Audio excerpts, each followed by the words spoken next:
Hello, all, and welcome to a special Sunday edition of History with R&R Live. With me is Tino. Welcome, sir. How are you doing? It's like one of those days. It's one of those days. It's one of those days that you just kind of want to hit yourself on the head and then kind of forget that it ever happened and move on with your life. But that's the sign. That's the sign of the time. I think we all have to find our own little internal glory on Sundays and days like this. Days Yes. that end with day. Yeah. Any day that ends with Y is just not very good in general. I mean, I can only praise whatever deity I happen to believe in today. That at least I'm not in Canada. Well, yeah, there's that. Well, no, it's not bad. We haven't got 4 inches of snow, so there's that. Um, yet. But do you have enough fuel oil if you do? I don't know. How much did we sell you last month? Um, I don't know. Are we still allowed to get oil from you? I thought that ship had well, sailed. see, the way it used to always work is we would pull the oil from the ground, then we would sell the oil back to you, then buy the gas back because somehow that made damn sense. Yes, it does. It does. It's right up there with buying crucial minerals and oils and things from people that absolutely hates us. Oh yeah, That always made sense. But some yeah. I always try to go to the grocery store where people they yell and scream at me and try to stab me whenever I go in because that makes sense. Yeah. I'm sure that's not what we're here to talk about, but I don't know how did we. But I think we're starting to sound like grumpy old men. I don't know. I've just, you know what? If the shoe fits, wear it. So I just wear it. Disillusionment as a country too. It's like, you know what? Shoe fits. I'll wear it. Yeah. I'll be a grumpy old man like my father before me. No big deal. I mean, I always did like those old Jack Lemmon and Walter Matthau movies. Yeah. I always thought I fit in somehow. I always fit in with the get off my lawn crew. Oh, always. just Goddamn kid, get up my lawn. Especially when I used to do lawn care and I took care of my own yard. Yeah, no, that was bad. You never. I'm sensing that where I am here in California, I'm seeing more and more of these plastic lawns because, well, they don't need water, and of course, replacing plants with plastic. This is a brilliant idea. Oh yeah. It's so much better for nature. For our oxygen. It's actually very interesting because they did that in Denmark. They tried to put this plastic turf down on all the soccer fields, and it's a big sport, so there's a lot of them out there. Yeah, and it's much better. They need no water. I mean, water's not a problem out there. And then they sort of realized the pollution from all this plastic seeps into the ground and the drinking water. And that was a whole new bag of nightmares they're trying to figure out now with all these sports fields with plastic grass that's made of old tires. And I think to myself, well, gee, when you replace plants with fake plants that are made of old tires, why would you at some point in time think that would be a bad idea? It just seems hindsight's like 2020, I guess, right?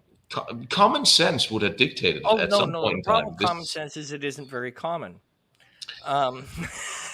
But common sense is something I think we could, by examples, breed back in the human race because I think it's possible.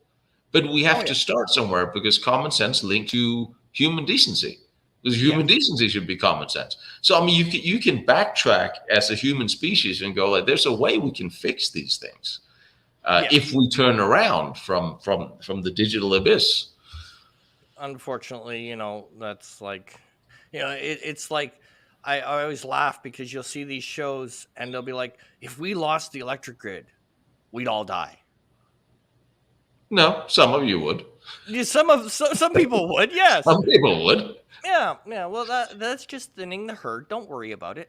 We'll be fine. But we'd adapt. We always do. It's just kind of the way it is. I mean, there are so many instances through history where the human race should have become extinct, just based on today's notion of what we cannot possibly survive. Yeah. and it's as amazing surviving every day as it is now, given the mere.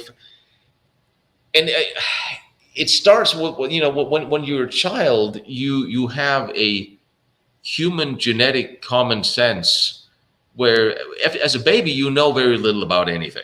You're a baby. You're meat popsicle, and you Yeah. will now learn, like you get a new computer. It'll learn. Well, it'll learn by looking at your search history, who you are and what you're doing and how it should behave. Yes. You have a baby that grows up, and the stimuli by the parents enforcing positive behavior and discouraging negative behavior, and we're back to, well, don't put your fingers hot, you get burned. And babies learn, and you with children, and you learn. You fall off your bicycle because you're reckless. Okay, but you learn to hang on. When you get a motorcycle, you know to hang on from the bicycle learning. Because if you fall off a Yeah. motorcycle on a freeway because you're reckless, not hanging on, you may die. But now Yeah. you see, and then you should get to the playground stage where back in the day when you were a child, you fell off the swing, you hurt yourself if you didn't Mm-hmm. hang on, or you played a little too rough and you took a little stupid, as kids are supposed to be. And now you wrap everything in rubber and plastic, and kids are no longer taking away those lessons. The Yep. parents are no longer setting these parameters, so they're not reinforcing or enforcing positive behavior. They're just letting kids run wild and go crazy. So we're a little bit back to the craziness of the Roman Empire before the fall, where everything goes because we can't possibly punish anything because nothing is bad. Yeah. So you walk out of this without any concept of right or wrong. You walk out, you grow up with this without any idea of what common sense is or what human decency is. Yeah. And that's where the And not problem we only are that, but now. it also, like, I've noticed, like, before I even left the workforce, which was 5 years ago, um, the entitlement of the new guards coming in, because I worked in security for 15 years, Hmm. right? The entitlement and the just pure stupidity just dumbfounded me. Like, I had to explain to a guard. Now I'm in Canada, big shock there. We get to minus 40, minus 48, and you're like, it says here in your site orders you're supposed to do an exterior. How come you haven't done one? Well, it's minus 48. That's why we gave you a parka. Yeah. Right? Like, I mean, yes. I mean, it's just kind of like, I'm not Well, understanding what you didn't get here. it's the server system. And one thing that drives me, the gratuity, tips, it's something you get to enforce good service. Now, if you're a waiter and you're working in a restaurant where the restaurant will add on another 20% for your tips, regardless if you're a complete tool to the customers or not, because here's the bill, tips included, Yep. and you have to pay. And I find that really annoys me, because not that I mind tipping people for good behavior, Yeah. but I choose when I get good service. The restaurant are not dictating this. If you want to give them extra 20%, well, then add it on to the courses that I order, and then you give them a raise. But don't Yeah. put it on me, and don't make it mandatory for me. Yeah. Yeah. That's the That's kind of the first entitlement you're looking sign at of all around. We want a accountability. free ride. We want this, that, and the other. And that would not really have worked under the at any other time in human history. That would never have worked. It Well, wouldn't have like, worked in the Middle Ages. It wouldn't have worked in the no. Depression or wars. You can't just stand up and say, "Well, I don't want. I want everything I want." Yeah. Like, could you imagine a draft in 2022? I nightly pray for one.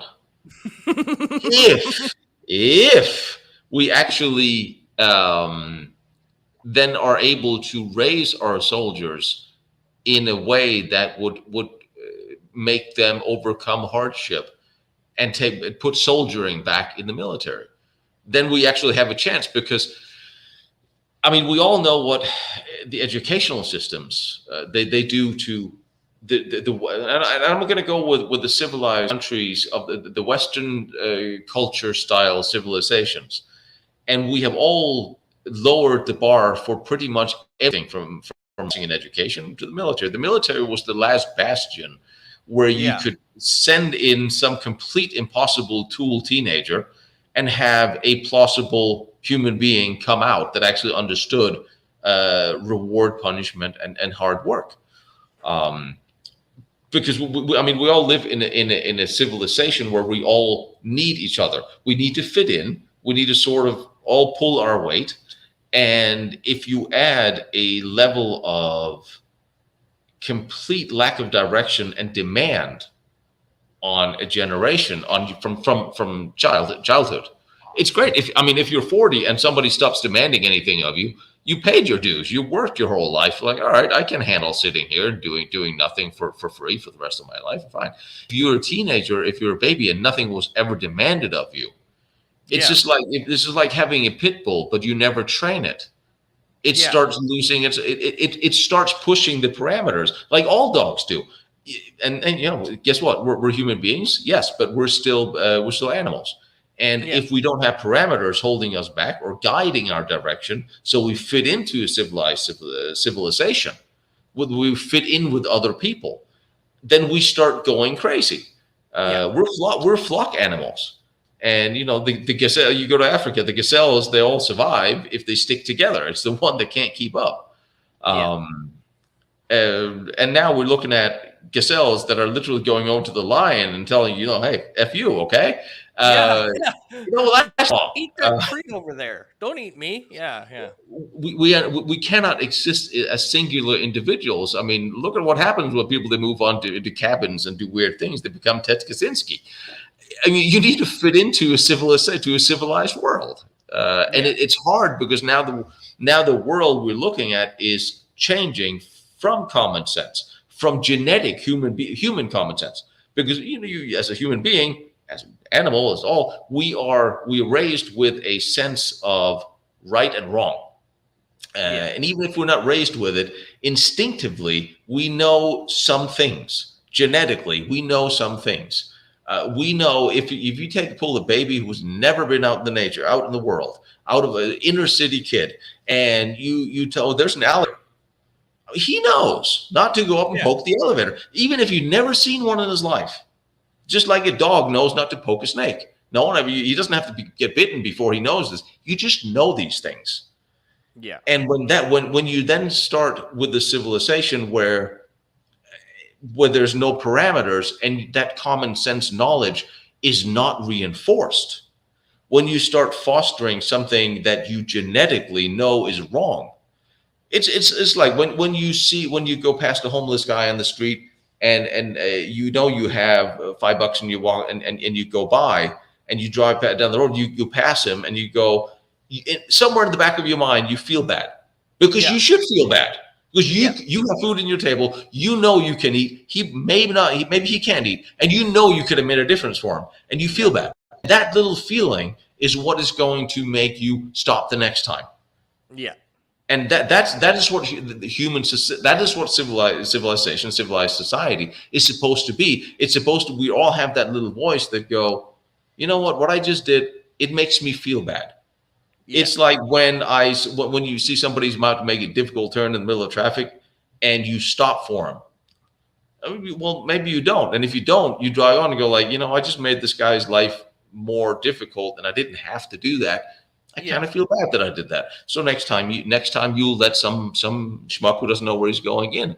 And it's the little voice. And when you start to silence that little voice in people, that's when you're running into the nightmare you're running into now, and you wonder why you are literally fostering an ideology amongst young people that they instinctively know is wrong. On that, this is a whole. I have to go into the details on policies or ideas, but when you do that, now you have human beings that are conflicted, especially young people who needs that guidance from a common stable society around them with routines and parameters. Without that, well, you're looking at, why do you think the teen suicides are up the way they are? Drug use and drug deaths are skyrocketing, because we are confusing people from what is common sense instinctively and what we are now telling them. Yeah. which is in Very some little. cases completely insane. Yeah. Um, Yeah. but Like again, you peer pressure is hard, especially when you're young and your peer is directed by a media. And I'm not use the terminology political leaders anymore because we don't have political leaders. no We have these spokesmen. Muppets in power who are for some reason have gotten to power because apparently no one stopped them, who do whatever they want based on two things. Back in the day, you would have a king who was in charge because he inherited that, or you would have a Yeah. strong man who had the strong men around him and he took power, or the king had power and he could afford to keep power as long as he could afford to feed the army and the strong and the men of war around him. Yes. When he stopped taking care of his men of war, then eventually one of them would kill him and take power. Yeah. But Yeah. all the peasants who couldn't stand up or rise or challenge that, they did whatever they were told. They did whatever the church told them. They did whatever the authority told them to do because, well, that's all they had and that's all they knew. That was Yeah. you looked at the feudal system way up until not that far, and we are looking at the closest thing to a feudal system now in the Western society as we are. Yeah. And that is scary. It truly is, because you have more information now available than ever before, and nobody seems to be using it. No. Nobody seems to No. do the research. They are turning. We are taking the intelligence that people have hard fought for, the knowledge, the know-how, the civilization that's been built and created, and now they're drifting away from it and turning into this entitled mob who said, "Well, if we sit at home and they'll send us money, we don't have to worry about it," Yeah, and that's and not scary. only that, but it's not even you have the aspect of being entitled, but then the other problem is they're not being taught the mistakes of the past to begin with. So when it Yeah, happens again, it's, oh well, things are much worse than they've ever been before, and you're like, that's true, and they're, worse they're, than they're the really 20s, not. right? Worse than the Yeah. 20s, worse than the 30s, worse than the 40s.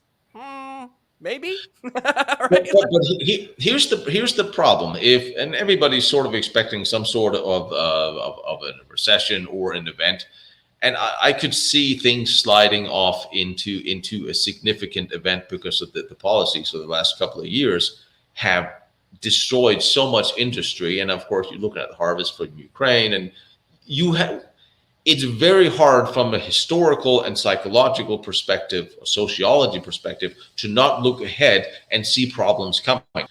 The difference is when you were having the Great Recession in the late 20s, you had people who had just built the industrial world. They had Yeah, created things. You still had farmsteads in the bigger cities. People knew how to farm. You had farmers who could farm. You have shoemakers who could do shoes. You had tailors who could make clothes. You had mechanics who knew how to fix the rudimentary engines. They could now turn into a society with a barter system where, well, I can't fix my shoes, but my neighbor can. But I know how to harvest, and I'm going to grow some crops. We're going to trade, and that's why you could bind together as a society, because you had skilled people who could actually survive and take care of themselves. yeah, Today, we have sent so many people to college who comes out and knows absolutely nothing about how to survive if their computer is off.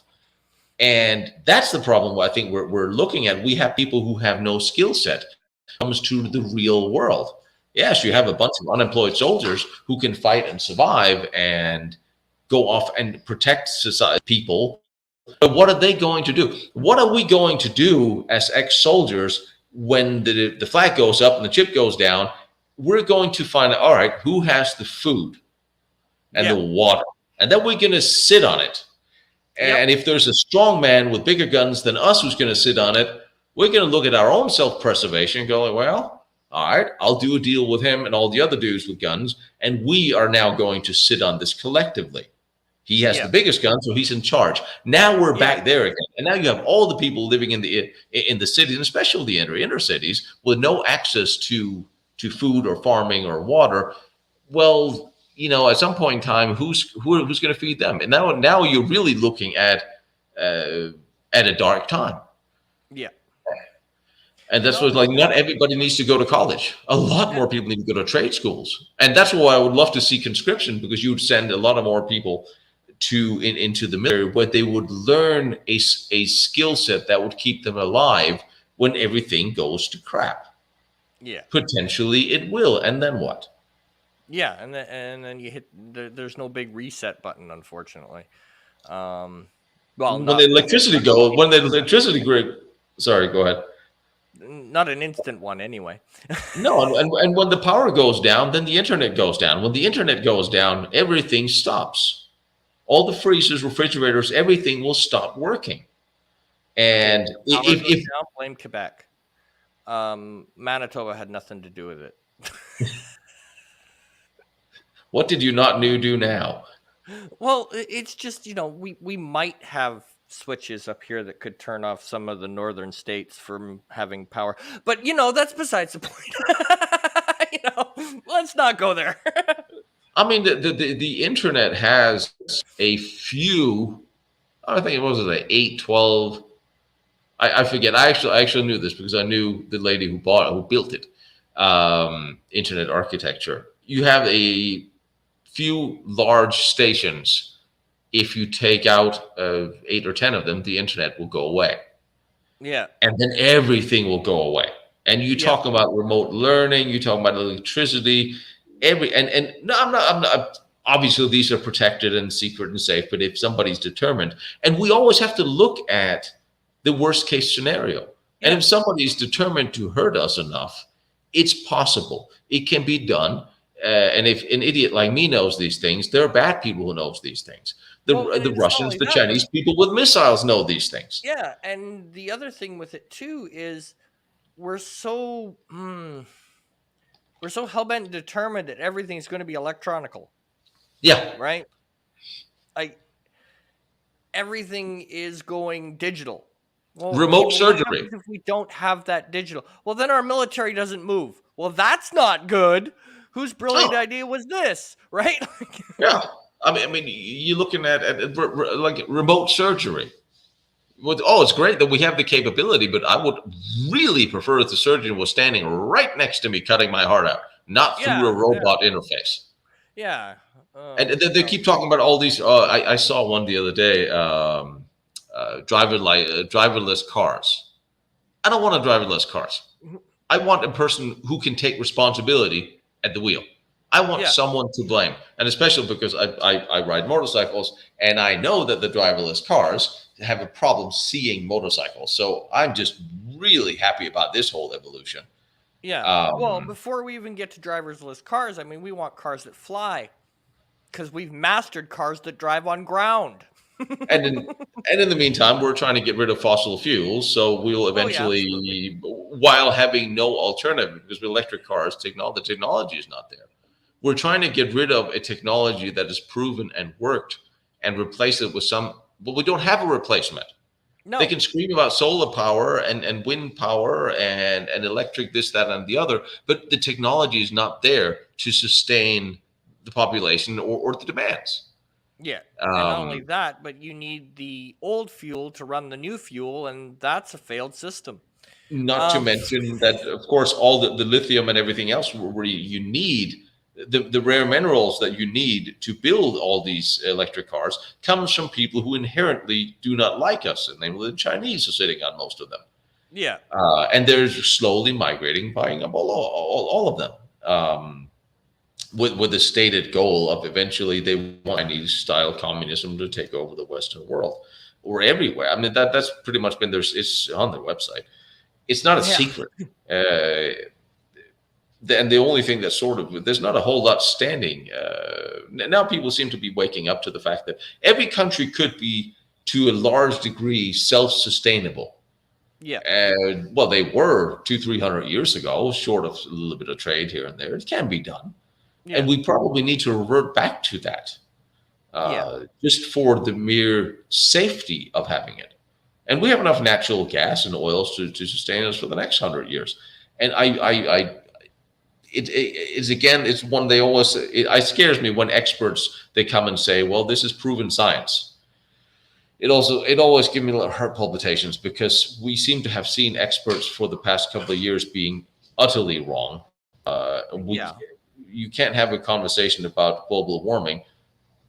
Weather change, is it man-made? Is it not man-made? Because cows need gasoline? Is it because that's the way the planet goes? Is it because too many people? We can't have an. But the problem is we can't have an honest conversation about it. No.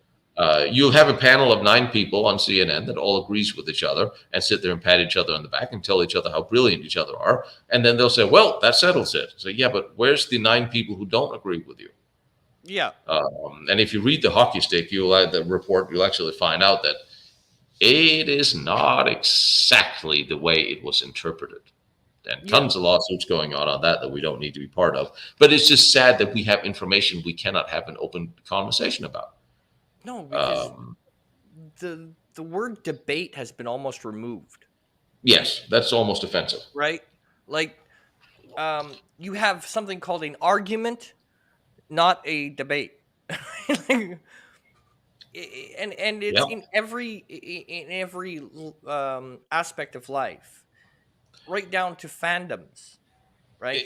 it, it And is, you and it's either you pick your group and you stick with that group.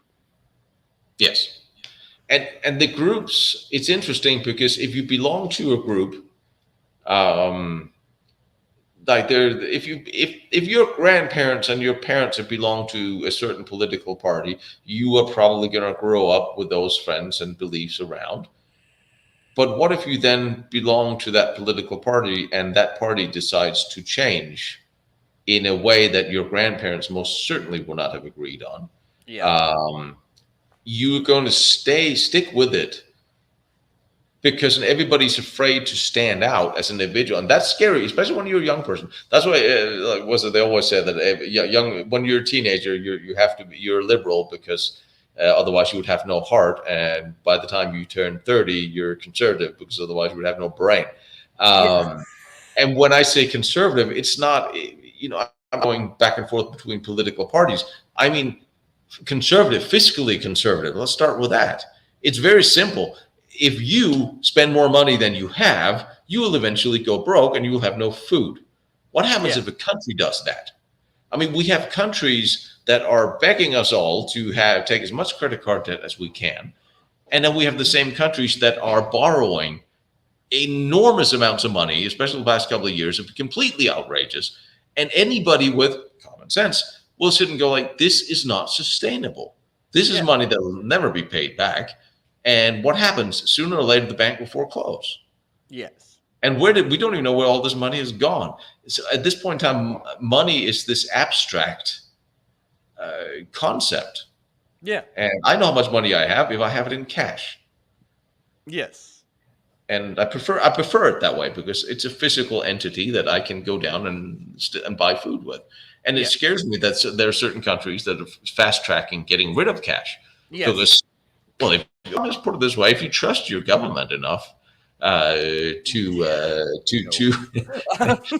to supervise your bank accounts and have the ability to shut it off, like you saw in Canada, right Yep. or wrong. If your government is able to shut off your bank accounts, what happened when you get rid of cash? That is one of the things that really scare me because it's the last bastion of personal freedom you have left is to pay the neighbor kid $10 to mow your lawn.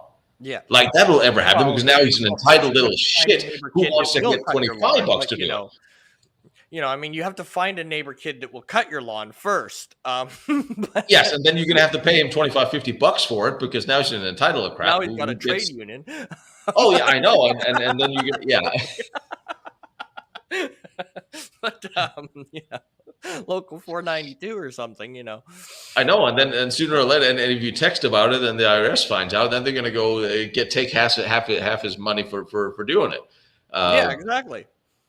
Yeah, I remember that from my security days. Heck, I was a well, shop steward at one point. Um, but you go within the mold that you're in. So it happened to be yeah, unions. So you run with it. But and it people go, well, wait a minute, we're on a history channel and they're talking about all.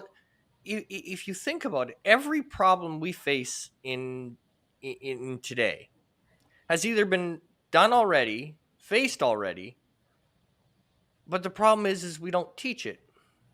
No, And we no. have these crazy ideas. Like I've sat there and I've looked at stuff and I'm like, how did you get the what? Um, huh? And it's because they don't know the history. You mean like when people they say the communism is the best way of life? It just Oh has yeah. never been done right.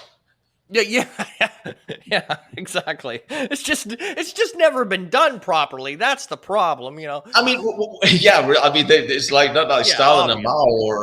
or North Korea or everyone else tried. I mean, when I grew up, if you called somebody a Nazi or a communist, it was equally bad. And now there are Yeah, people admitting to being Marxists, wanting to overthrow any kind of resemblance of the system that built and survived the Cold War for one. And that is scary because you're now seeing this humanistic free for all that I guess you could say, well, what broke down the Roman Empire? You can say internal corruption, yep, excessive spending, because well, Roman had armies everywhere. They occupied half of the Europe at that time, half of the known world, and you had this internal lack of moral fiber. They had a yeah, complete lack of right and wrong, where you had people they would was like, well, gee, we haven't slept with this animal.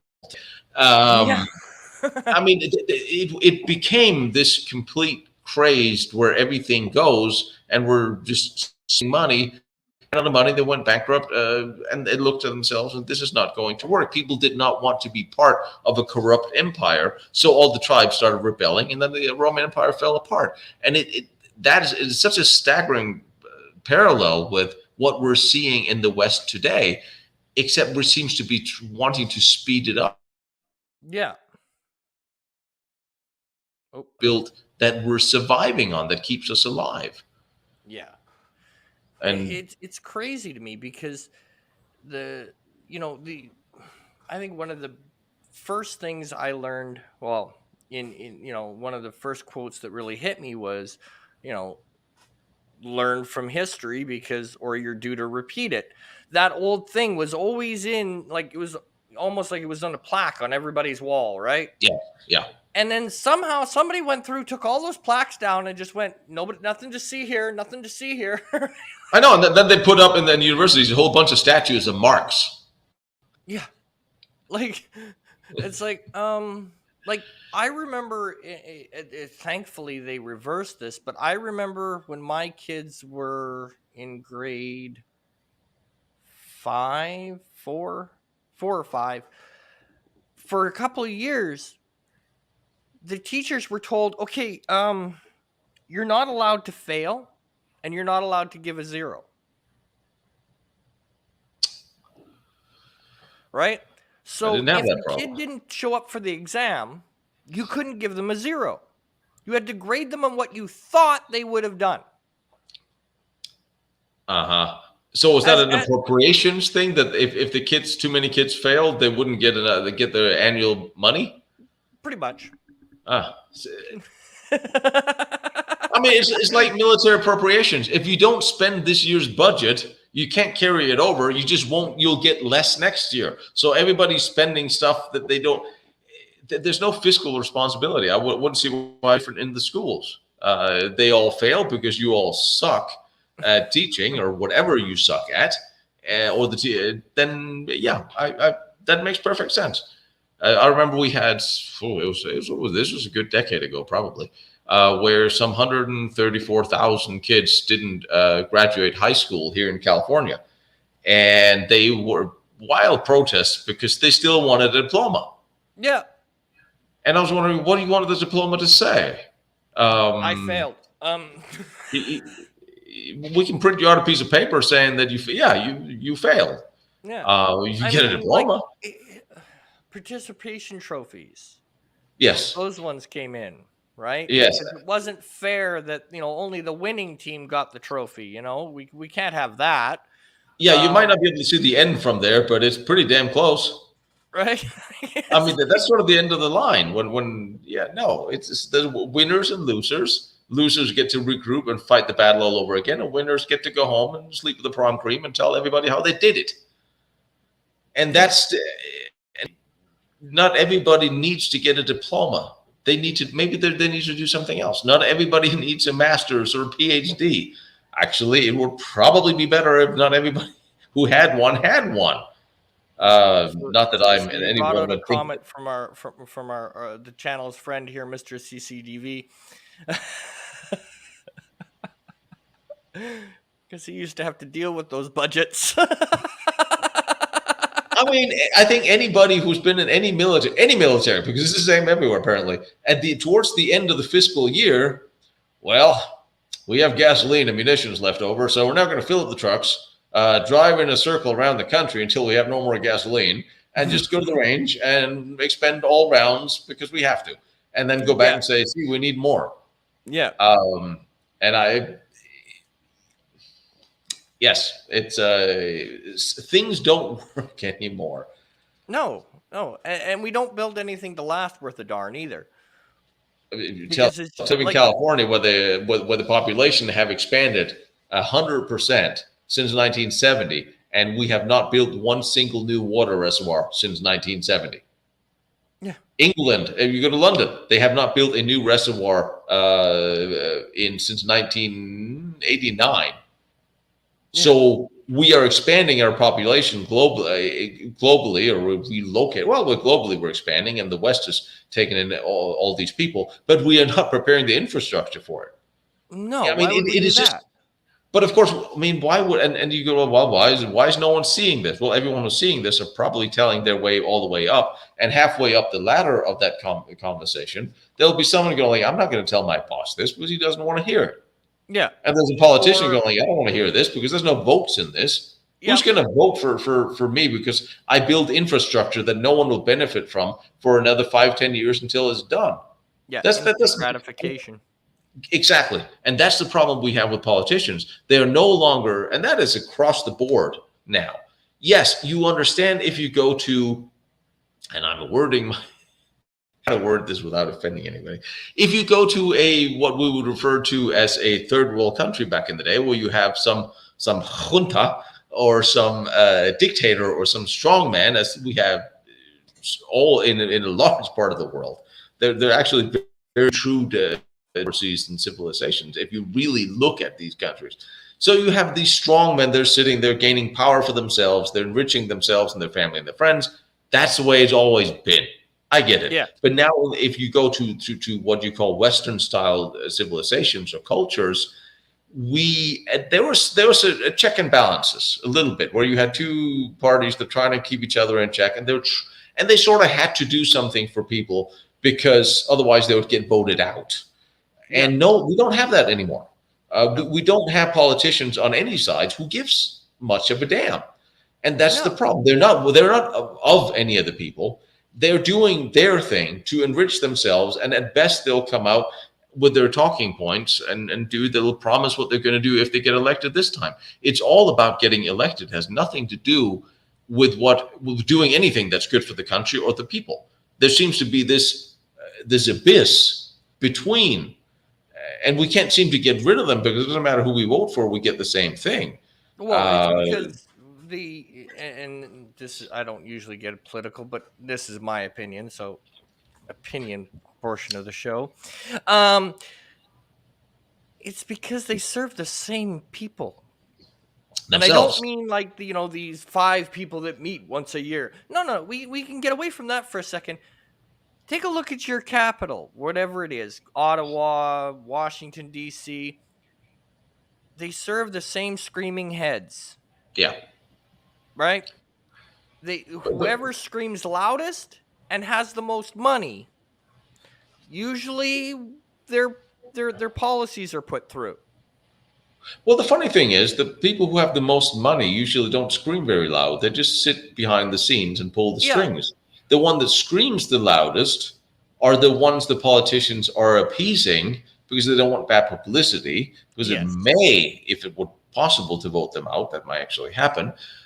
But the ones who scream the loudest are appeased, but they're not really getting what they want either. to No, some degree.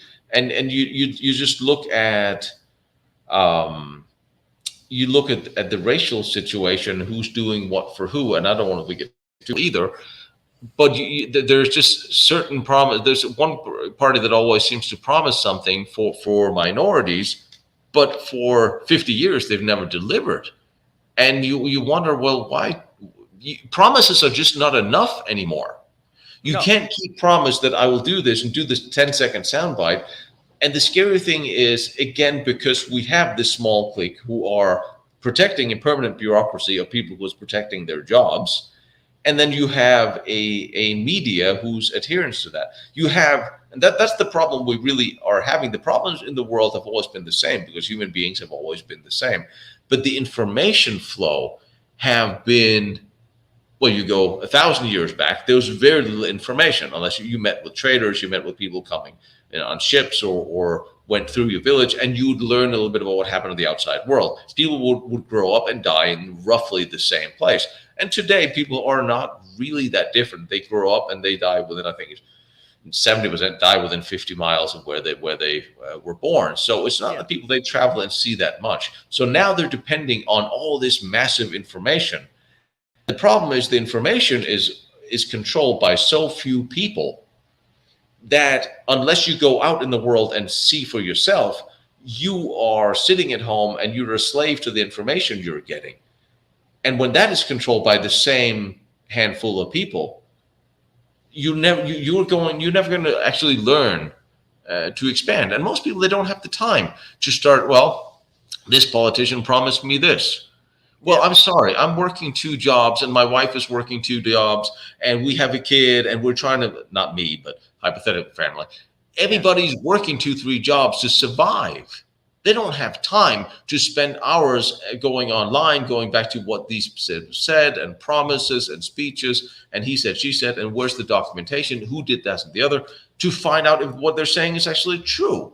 yeah, So they are now delegated to, well, I choose this system or I choose that system, and I'm going to believe what this guy says because, well, it's all I got, and I'm going to believe what this guy says because that's all I got. And yeah, now you have people voting based on that, not on what they're not even looking at their own wallet. They're not looking at their own situation. When you tell me that inflation is 8% or 9%, and I know that the food that I'm buying is now 50% more expensive on certain items, yeah, 100%, doubled in price in the past couple of years. I know this. I noticed that. You're not going yeah. to lie to me about it. When I know my gasoline, well, the gasoline's gone down. Yeah, but I remember 2 years back. I have enough of a conscious memory that I can go back 2, 3 years and realize, well, it was only a couple of bucks a couple of years ago. So Yeah. just because it turns up on $7 someplace, now it's down to 5. Well, sure, you're not going to get a cookie for it because I No, remember. But a lot of people, they don't have the time to deal with it. no, they And don't. again, we're back to, voting, but that's a whole different thing. That Well, Churchill, with all of his faults, there are a few things I love, and one of his quotes after he died, or after he lost the 45 election, the stupidest person in the world is a voter. But right, because right, it's like I used to throw it to my guards when I used to be shop steward, and the government does this just on a bigger scale, right? And depending on who I was talking to would depend on how I said something, right? yeah, Like, for instance, if I was talking to an older guard and I wanted, we had a vote coming up and it was an important vote, right? I'd look at him and say, "Do you really want the young guys voting for you? You're about to retire. Do you really want the young guys voting for you?" Well, then they'd show up, right? yeah, So then you turn around, you do the same conversation with the younger guy. You go, "You really want the older guy voting for you? He's about to retire. He don't care what it looks like in 3 years," true, right? It just yeah. depends on who you're talking to, I mean, and the governments do that, but they do it on a bigger scale. yeah, but they're also I mean, you're looking at bureaucrats, and it's interesting how Solzhenitsyn, he wrote about the heartlessness of bureaucracy. He was a smart man. If he saw what happened today, oy, oy, because bureaucracy is heartless. It's Yeah, people who are detached from the plight of the people that they're actually affecting with the policies they are passing on to their political masters of the which is why it doesn't matter in most countries who you really vote for, because the bureaucrats stay the same, and they're going to give the same advice to the new ones, and they're going to guide them direction.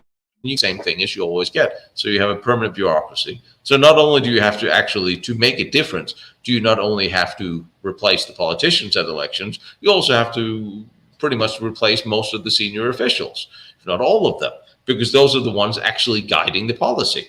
Just because the Muppet won the election doesn't mean that he sets a direction. He has things he wanted to do, and it doesn't take very long before we realize, well, there's a lot of people here telling me why I can't do it, so we'll do something that looks good instead, or we said we did something, or we'll make someone else look bad. But I think the problem we're having, whether it's government or it is business, do you remember when it used to be the personnel department, the staff office? Henry down there, talk to him if you want a job. You had a personal relation, and they worked for the company. Yeah. HR worked for the company that you worked for. They were, they weren't called HR. No. And that's a big problem you have in industry now. You have an HR department of eggheads who come out of college with a whole lot of paperwork, who are detached from the everyday running of the business, or they are an external HR company that is hired to keep a buffer between the boss and the employees. Yeah. And this is where you really, especially American businesses, really it's a big problem. And I see it with people who work in corporate America.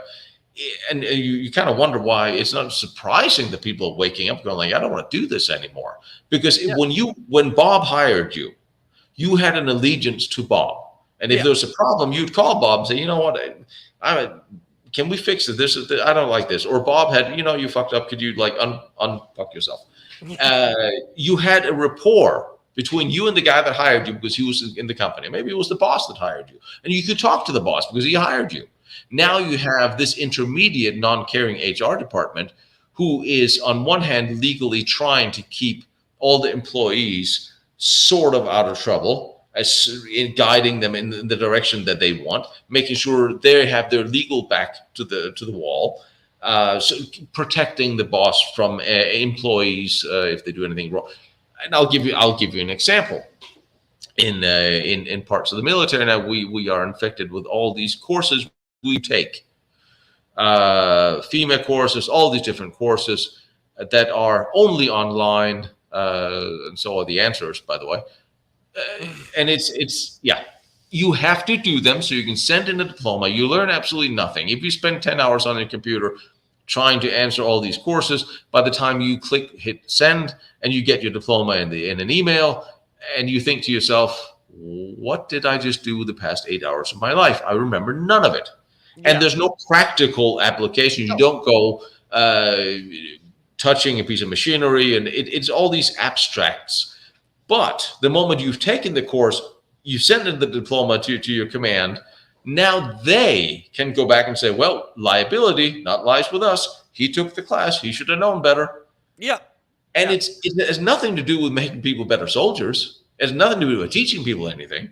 The same thing with what you have in most corporations. Take this class, take that class. Because then we can say, well, you should have known better, so now we can fire you because you broke the law or the rules in a course that you don't even remember the content of because it was online. Yeah. Or my other personal favorite, and to be honest, I mean, this started back, I'm 38 now, so do the math because my brain doesn't calculate math anymore. I'm not in school. When I was in high school, it started because all my friends that were gearing up to go to university, right? Mm-hmm. They were all told, come to university, spend all the money, and once you have this diploma, you're getting a job. Yeah. Right? And to me, because my dad raised me a certain way, that made no sense to me. Because, especially if you're going into accounting, right?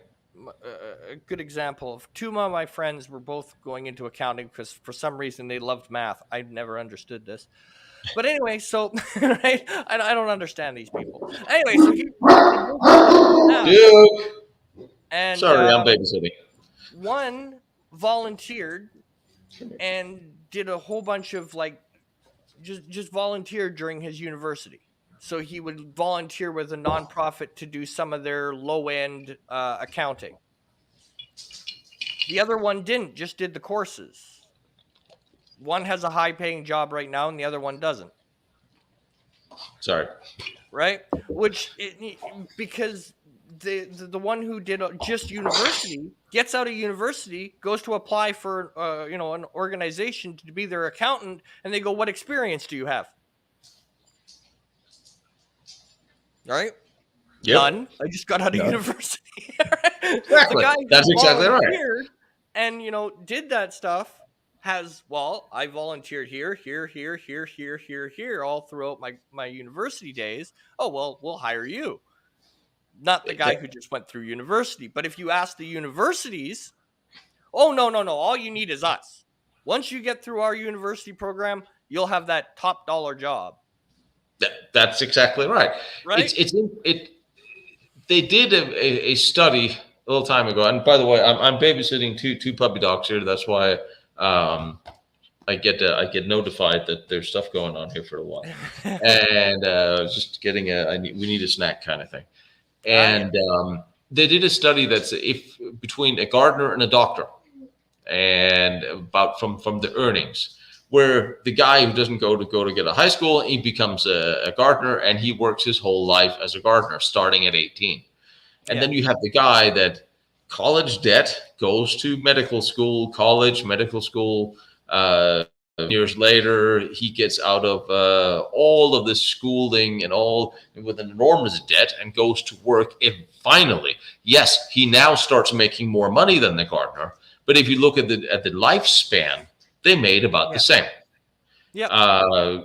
Granted, now the doctor gets all this money at once, and he can go pay off his debt, and he can buy things. With a gardener, he actually lived for this money. So yes, there's an upside to having certain educations, and we need people with certain educations. Yes. I don't know, pilots and brain surgeons. Yeah. I would very much like them to be really, really smart. Yeah. But I would also like to have a guy to build my house or to fix my car. Are you kidding me? Well, I mean, nowadays, good example of that. I had my first car was an '84 Buick in the '90s, so it's a little bit old. And I took my car in to get it looked at. And the funniest thing I ever saw was this guy is standing, my hood is up, and he's standing in front of my car with the plug to plug it in to be able to find out what's wrong with it. It's an '84 Buick. There's nowhere to plug that thing in. In the tailpipe? Where are you going to go with it? This guy is screwed. He has no idea how to fix a car that doesn't tell him what's wrong with it. I know. And that's where things are going. All right, hold that thought for a minute. Yep. Well, you listen to your dogs before you listen to people, and when dogs tell you, well, of course, four-legged friends are always more important than two-legged friends. I mean, it's like I was a good husband, and I'm a good back in the day when I had a wife, because I always knew exactly what she wanted me to do, and I'm a good dog dad because the dogs will look at me and go, and I will go, I know what you want me to do. It's not hard. It's not hard to be married or have dogs. You just have to be a little perceptive. But we're back to yes. I actually think. Well, it's great with all these electronic cars and all this stuff, but eventually, who's going to fix them?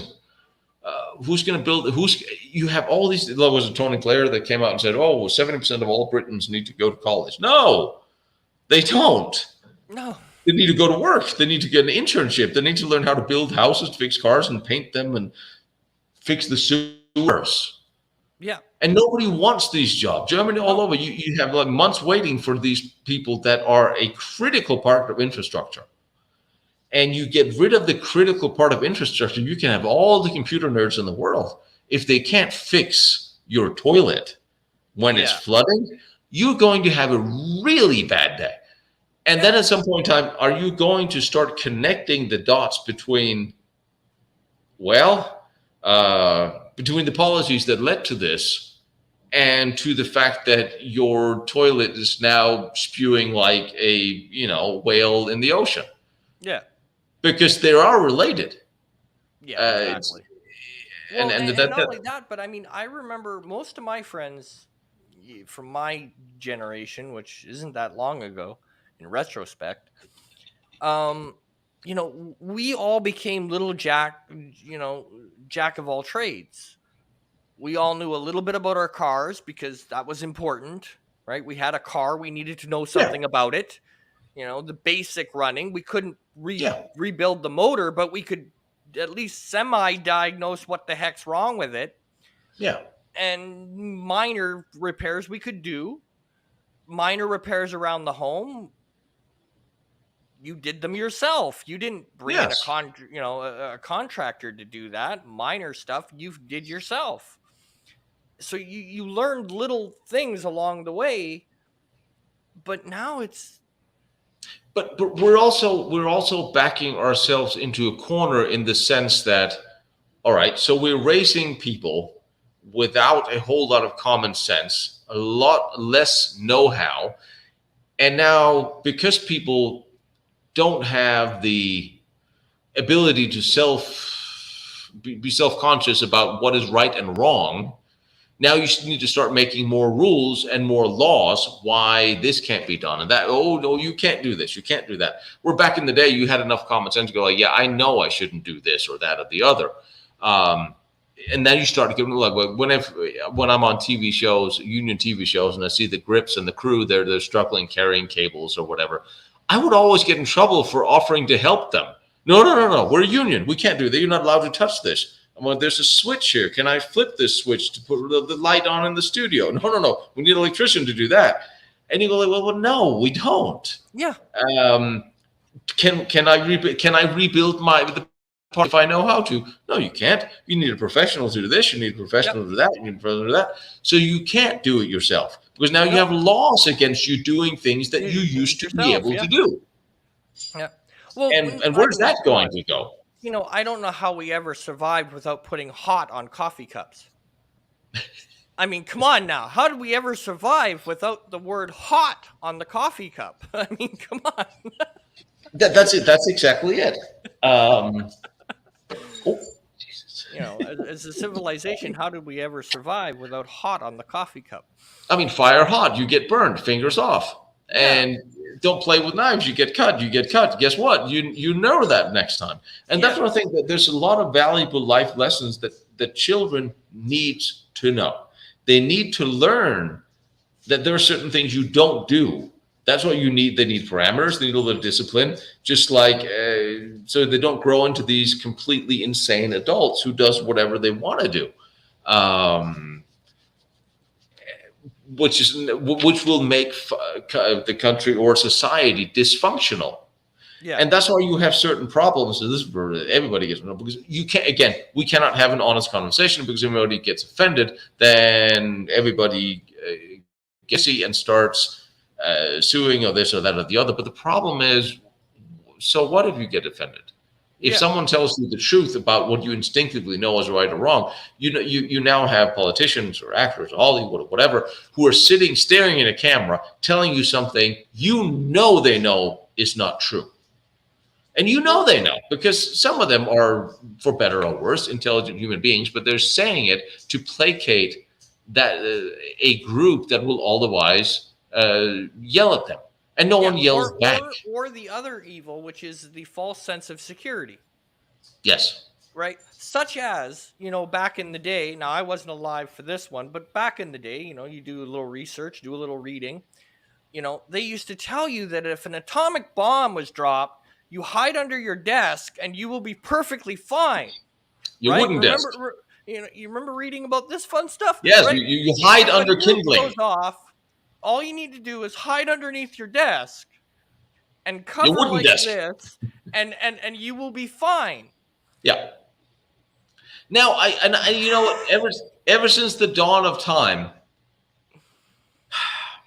human race have faced crisis, and the people in charge, and there's psychologically, it's not entirely wrong, because if you are faced with overwhelming odds and alien invasion, flu, different things, and you genuinely don't have an answer to the problem.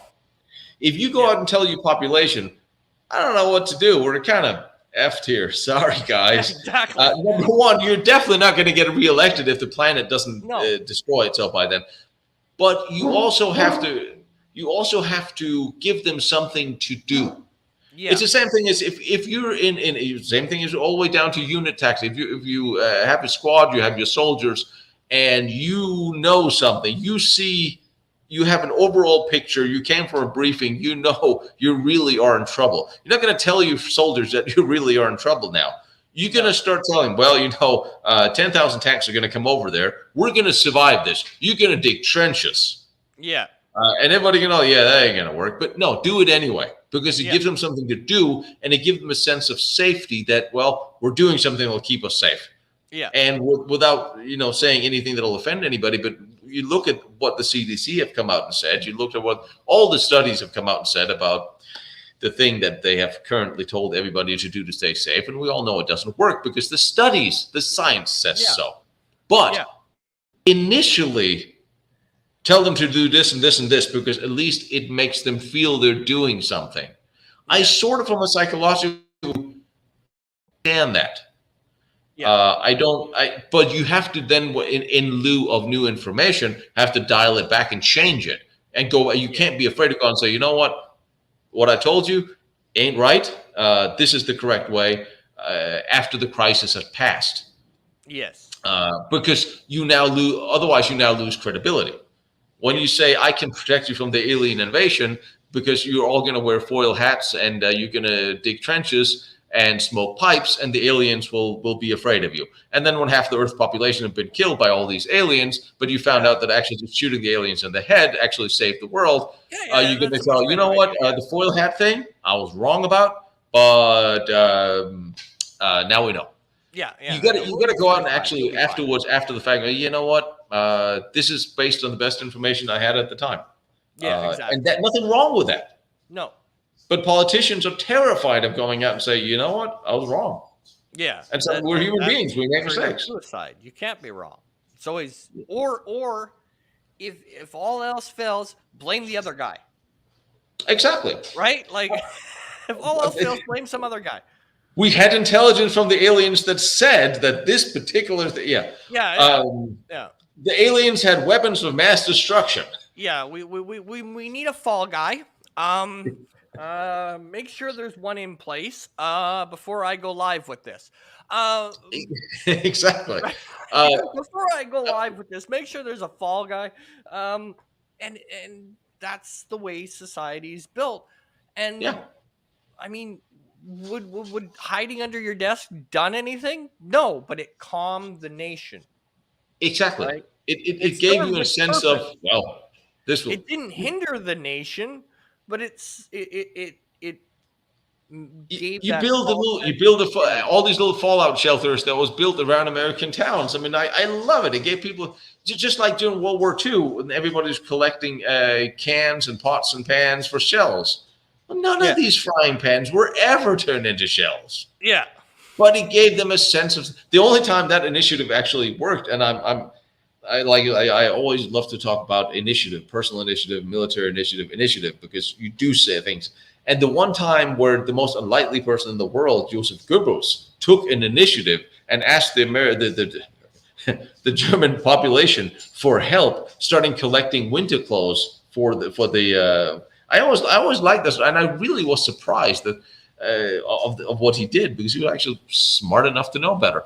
The German army told everybody, no, the war will be over. Not a problem. We're going to win this war. And initially the logistic planning, well, we're going to win this war in 3 months. Then the logistics came back and said, well, we can't actually support the supply logistics situation in the German army for 3 months.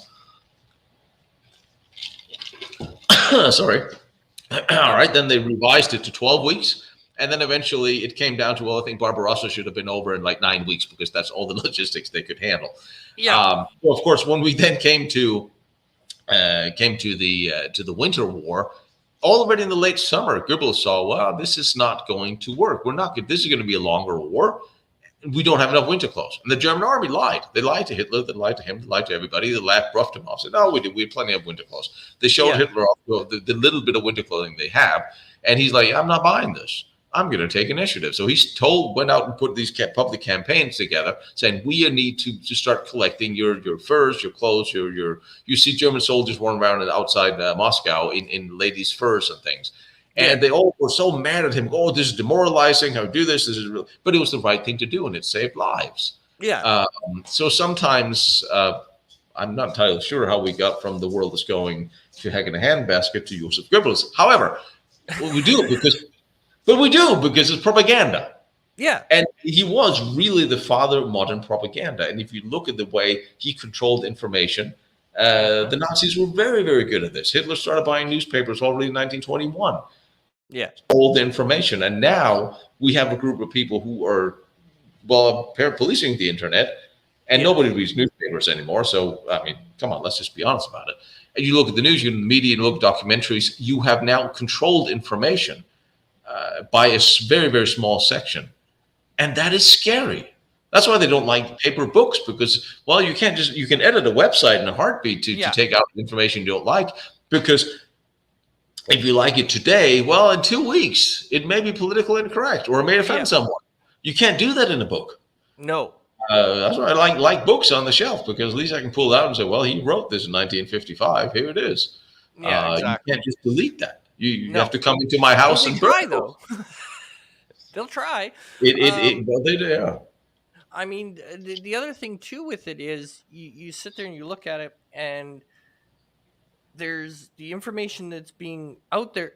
The scariest part to me over my lifetime is I remember when it used to be, if you accused like a newspaper or television, if you accused them of leaning a certain way, didn't matter which way, on a topic, never mind a political party, but just a topic leaning a certain way, they would come at you hard. No, we're not. No, we don't. We're just reporting. We're not, right? That's going away. Yeah. Right? Where it's, well, you're 100%, how can this is something you want done. Well, yeah, of course I want it done. Well, then how can I trust your reporting on it? Right? Like, I mean, it's very hard to not look at a cow and say it's not a cow.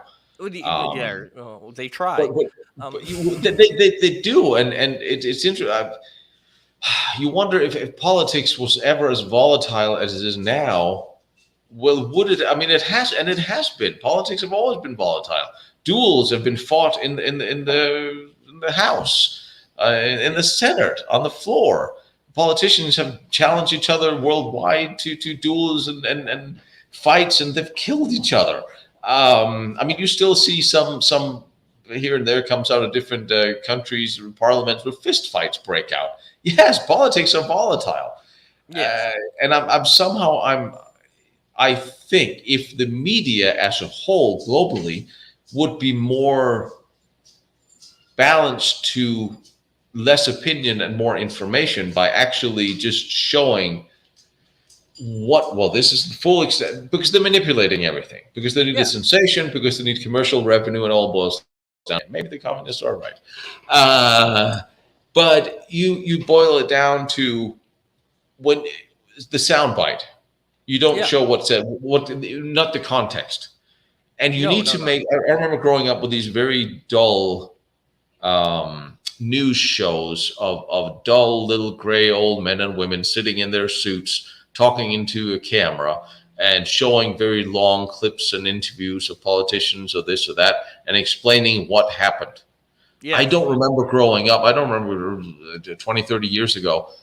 I don't remember ever a journalist who had an opinion in the newscast. No. or had a sway to it. This is what happened. This is very boring or terrible thing. These people have died because this. You don't get that anymore. No. You get all these opinions. You get all this. Even if they don't directly voice their opinion, they will present it in a way that will sway one way or the other. So Yes. people don't have neutral information. They don't have an information base that they can actually base their own, make their up their own mind. And we're back to, well, who's I know journalists, and a lot of them are can't say what they on different networks. They can't say what they actually really believe themselves because they don't have a job. And Yeah. basically, human beings are a little bit cowards, especially if you have house and family and kids, and self preservation is a big deal. Yes. Um, that is, and that's understandable. But when you have moral cowardice in a profession where morals and ethics should be everything, as if Yeah. it shouldn't be for judges, for police officers, for politicians in general. Yeah. But when we have lost this moral bravery, oh, I might get elected out. That's not good. No, you Yeah. stand for your principles. Because no one has principles. Or No. you have the principles that, well, this horrible wrongdoing that they have done to me is absolutely fine if I do it to them. Yeah. And that's where we Or are now. It's like, I do it to no. them, but in a lesser sense, so that they're still worse than me. Right? Right? Exactly. If I only I mean, kill 15,000 people and they kill 20,000 people, I'm good. yes. I mean, Right? and then what is really amazing, the fact that I can't drink water today. I should go back to coffee. Sorry. Um, is when you have these massive failures on a political scale, like when you have what in New York City, you had some 30,000 elderly that was returned with COVID back to their older through their homes, and they died. 30,000 old people died. Yeah, we had some of And that. afterwards, the politicians in charge came out and patted themselves on the back. Well, we did a great job. We responded. We did this. We did that. And like, well, that's not going to help all the people whose parents died or grandparents died. Yeah. Nobody takes responsibility for the failures that they No. make. Eisenhower, on the night of D-Day, really, it's interesting. Eisenhower is an interesting character because he is, I can't figure out if I like him or not. Mostly because of what he may have done after the war and the treatment of Germany and Germans. That if I read up on what he on him as a person, I'm not sure if that is something I still have my mind on. But he's an interesting person because he was a politician and a soldier. Yeah. He wasn't the patent hard charging, and he wasn't a bureaucrat, but he understood how to talk to everybody on both sides of that fence, and that's why he was in the position he was, and why he was probably the right man for the job. I'm probably dying. All this fresh air, and what he did on several occasions where he had, it's interesting if you read up on, and I'll do a documentary at this point about it, about allied generals and infighting, because they all sort of hated each other. Yeah. You had Montgomery and you had Patton and Don't you put had Nicole. Montgomery You and had, Patton in the same room. they actually a week before D-Day, they actually had breakfast together. And Bradley Montgomery and Patton, they actually had lunch together. And Patton was a smart man. He toasted him, and Yeah. and this was after they raced got in each other's way in Sicily. But no, they actually knew at this point. Patton, he knew after the slapping incident, which he was overduly punished for, I believe. But that's my personal belief that was. And he knew he was in a precarious position. He knew that he had to now literally kiss butt to make sure to keep his Third Army, to keep his position, because there was a lot of people that didn't want to send him home. And he knew that now when he was called on the carpet with Eisenhower after this whole thing blew up, and that's why he wasn't on the beaches of Normandy landing with his troops, because he slapped a guy that he perceived to be a coward. Yeah. And even the Germans didn't believe it. They're like, no, they're not going to let their best generals Yeah. sit Yeah. back Yeah. because of Yeah. that. I mean, we shoot people who Yeah. behave this way. He slapped him. What's the problem? Yeah. And honestly, I have a very hard time with the way Patton was treated because of that. But here you have the press outcry of he slapped a soldier, and you have all this going on. I would rather have. There have been times when I've been the commanding officer like, I'd rather you just punch me in the face. Just don't give me the lecture. I don't want to hear it. Just let's move on. That would be Yeah. fine. Yeah. But you had this infighting between them all, and you had several times, especially over the air campaign, where the British wanted their control of their air force, the Americans wanted control. Who should be the overall commander? It was a enormous infighting, and everybody sort of hated each other. Most of them, even the French, I mean, de Gaulle hated the Allies more than they hated the Germans. And several times he would write back to Roosevelt, say, "Listen, if this is what happened, and if you want my resignation, I will gladly resign. Or if this goes wrong, or if this happens, I will resign." And he meant it too. Yeah. In that sense, I think he was had enough moral fortitude and bravery that he would put his position on the line for what he believed was the right thing to do.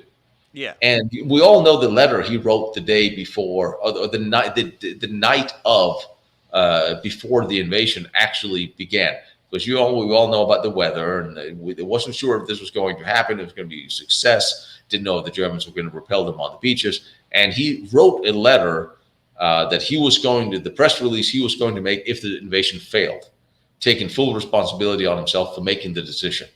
Yeah. And I mean, you don't have leaders like that anymore. Now, that was a leader.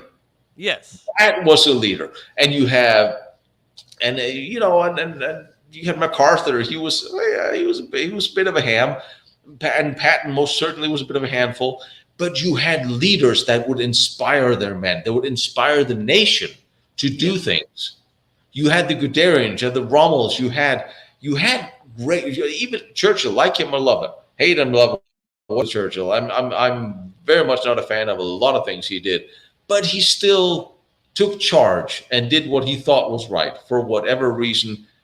We can second guess that, but he took the step, and then he got kicked out of office. But you had through history, you had these great charismatic leaders who led their countries into prosperity or their armies into victory. And where are they all now? None of them have moral leadership or fortitude. None of them are inspiring. And half of them are spending most of the time staring straight into their camera, lying to you. And instinctively, you know that. Well, And I mean, that's what, you could talk about Churchill, right? You take a leader now, would they be willing to outright lie to an ally to make sure that ally stayed on side? yes. Like Oh. to get them into the war, like Churchill did? Yes. And then kind of go, yeah, oops, we did that. Yes. But they would admit it afterwards? No. They would send Colin Powell up and say, no, they have this or that, and then they'll kick him. Yeah. He'll leave in And then disgrace. admit it later. Yeah, we totally duped them. Yeah. Or they wait until the next party come in charge, and then they'll take the blame. Yeah, because whoever's in charge gets the blame. Yeah. Yeah. And which is, and I mean, you can say a lot of things about our last president, but he was charismatic. Yeah. And that scares them because, well, you can't really. And sometimes people are like, well, we can't have these. You see it in Germany, you see that we can't have these populist leaders. I mean, we can't have somebody running the country who's actually popular. Yeah. Now, is that necessarily? Maybe he's popular. Maybe I mean, not just here, but everywhere. Maybe you want a leader who's popular because he's actually doing what the people want. Yeah. And I think that is the biggest danger that the permanent bureaucracy and state is looking at. Is they're terrified that somebody will actually bind and unite the gray masses, the peasants, to go, wait a minute, we can actually have what we want. We can have food on the table and gas in our cars. Wow, maybe we should vote for that guy. Yeah. when Well, they're I always thought the funniest thing that really stuck out to me is the one lesson that isn't being taught a lot until it's too late is divide and conquer. It's the oldest trick in the book. It's the oldest yeah, military strategy, right? Divide and yes, conquer. And people don't stop and think about it, but it's being done every day in the world today. yes, that's what Pick the any media is topic, for. right? How does the government sidestep having to do this? Well, easy. Well, we don't want to offend these people, so we can't do that. Yes. Divide and conquer, right? Turn one Yeah. against the other, let them fight, and just sit back and go, "Oh, that was easy," Yeah. right? I mean, you wanted, like, what was it? Was it not Washington? It was my God, um, Lincoln. Damn it! Yes, no. What house divided unto itself cannot stand, Yeah, and you wouldn't want everybody, and that's what you see, the constant fueling of racial divide, especially in yeah, this country. Whereas it probably isn't that, it's not that predominant on an everyday life. And but it works well for dividing people for the wrong reasons. yes, And it happens everywhere because you can't have an honest conversation about right nope, or wrong. And it's, you see it in Europe where you can't have an honest conversation about, well, if you bring in millions of refugees from a culture that is completely alien to Western civilization, how does the young girls fare about it? And what are the facts? And how do they fit in? How does that serve the host nation as a whole? Because it will always, oh, we need more workers, so we're going to import them. What happens if they don't want to, if they show up and they don't want to work, yeah, or they want things that are alien to the host nation? I mean, yeah, there's no reason, there's nothing wrong with a country's integrity of its history of what it was or who it is and what they of their culture. There's nothing yeah, wrong with protecting your culture and your nation just because you're an evil, terrible Western nation. Western civilization have created and protected more than, well, any other way of life. And you yeah, can just say, well, the British went to India, the Indians and the Africans, and we had slavery, we had all these horrible things that was done by these Western civilized nations. And that's absolutely correct. But they also corrected these mistakes. And yeah, that's one thing we never give them. If you talk about particularly slavery have existed since one man picked up a bigger club than another man. It yes, has existed for millions of years, ever since this dawn of mankind. There has been a way of enslaving, and yes, there was organized uh, back then. But what will happen is you're looking at what did these civilized nations like England and America, well, they fought a war to abolish slavery. The British abolished slavery before the Civil War. It was a bad idea, it was a horrible thing, and it was abolished by these nations, yes, who has then done what they could to rebuild these the countries that they within their empires. yes, So it's not like we go to Afghanistan, went to Afghanistan 20 years ago to enslave the Afghan people. We built them airports and runways and cars and roads and everything. We usually, when a Western nation by force or invitation shows up, we rebuilt Germany after the war, after the Second World War. Korea was I mean, yes, we may do things, but when we show up, we usually fix things and infrastructure and help these people and education and policing. Let's yes, not forget, why did the Russians to Afghanistan back in the day? Because the Afghans killed a whole bunch of Russian teachers who was trying to teach everybody equally how to read and write, including young girls, and that wasn't accepted by the government back then. That was one of the reasons why the Russians went in the 70s. yeah, And now, you're looking at, you still use for propaganda the slavery concept of, look at what these horrible Western civilized nations did. Yes, but they also undid it. And tens of thousands of people died in order to undo it. And not only that, the hypocrisy of that, which really always gets to me, is that every year we have 4 million women and children and boys that are sold into sex slavery every year. Yeah. And where is the battle for them? No one gives a damn. No. But they can't vote. They don't have a No. caucus. Who cares? And it's like you talk about slavery and reparations. We have more slaves in the world today than we did 150 years ago before it was abolished officially, before the Civil War. Why are we not fighting to save these people? Yeah. So the hypocrisy of talking about these is just it's staggering. And you see the human slavery from the cartels. And this is of all races. This is not just we have women kidnapped in Western countries in America who are literally sold. Yep. And you never see or hear from them again. Who's kicking down the doors for that? And we're back to the moral courage of doing the right thing. Yes. I don't give a damn what race or what creed. Nobody should be enslaved today. No. But no one's fighting for them. No. They're not getting funded. We don't have a military unit trying to save them around the world because you have organized crime, you have money, you have drugs, and everybody gets money. Everybody. If you solve the drug problem, we could solve the drug problem in this country if we wanted to.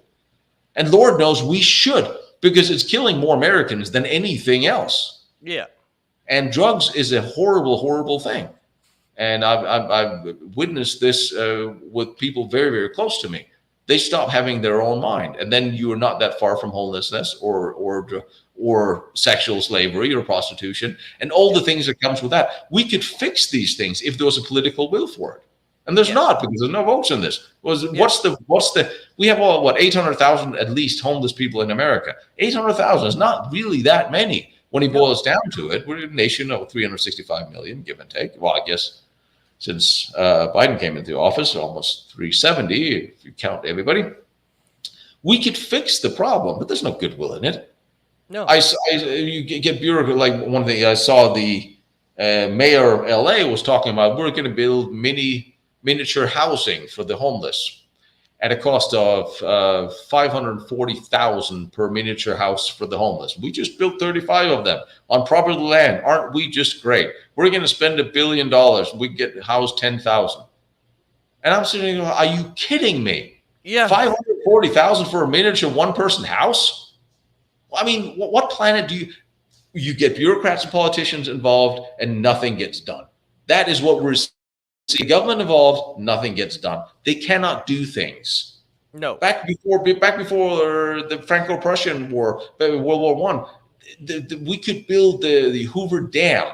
The Germans could build enormous Ludendorff bridges in a year, spanning the Rhine. Today, we can't build a whole housing for homeless. How about the military deployment? Get the Seabees to do it. Get a container. This could be done for 20 grand for 4 people. Yeah. It is staggering today that we cannot do what we could do 100 years ago.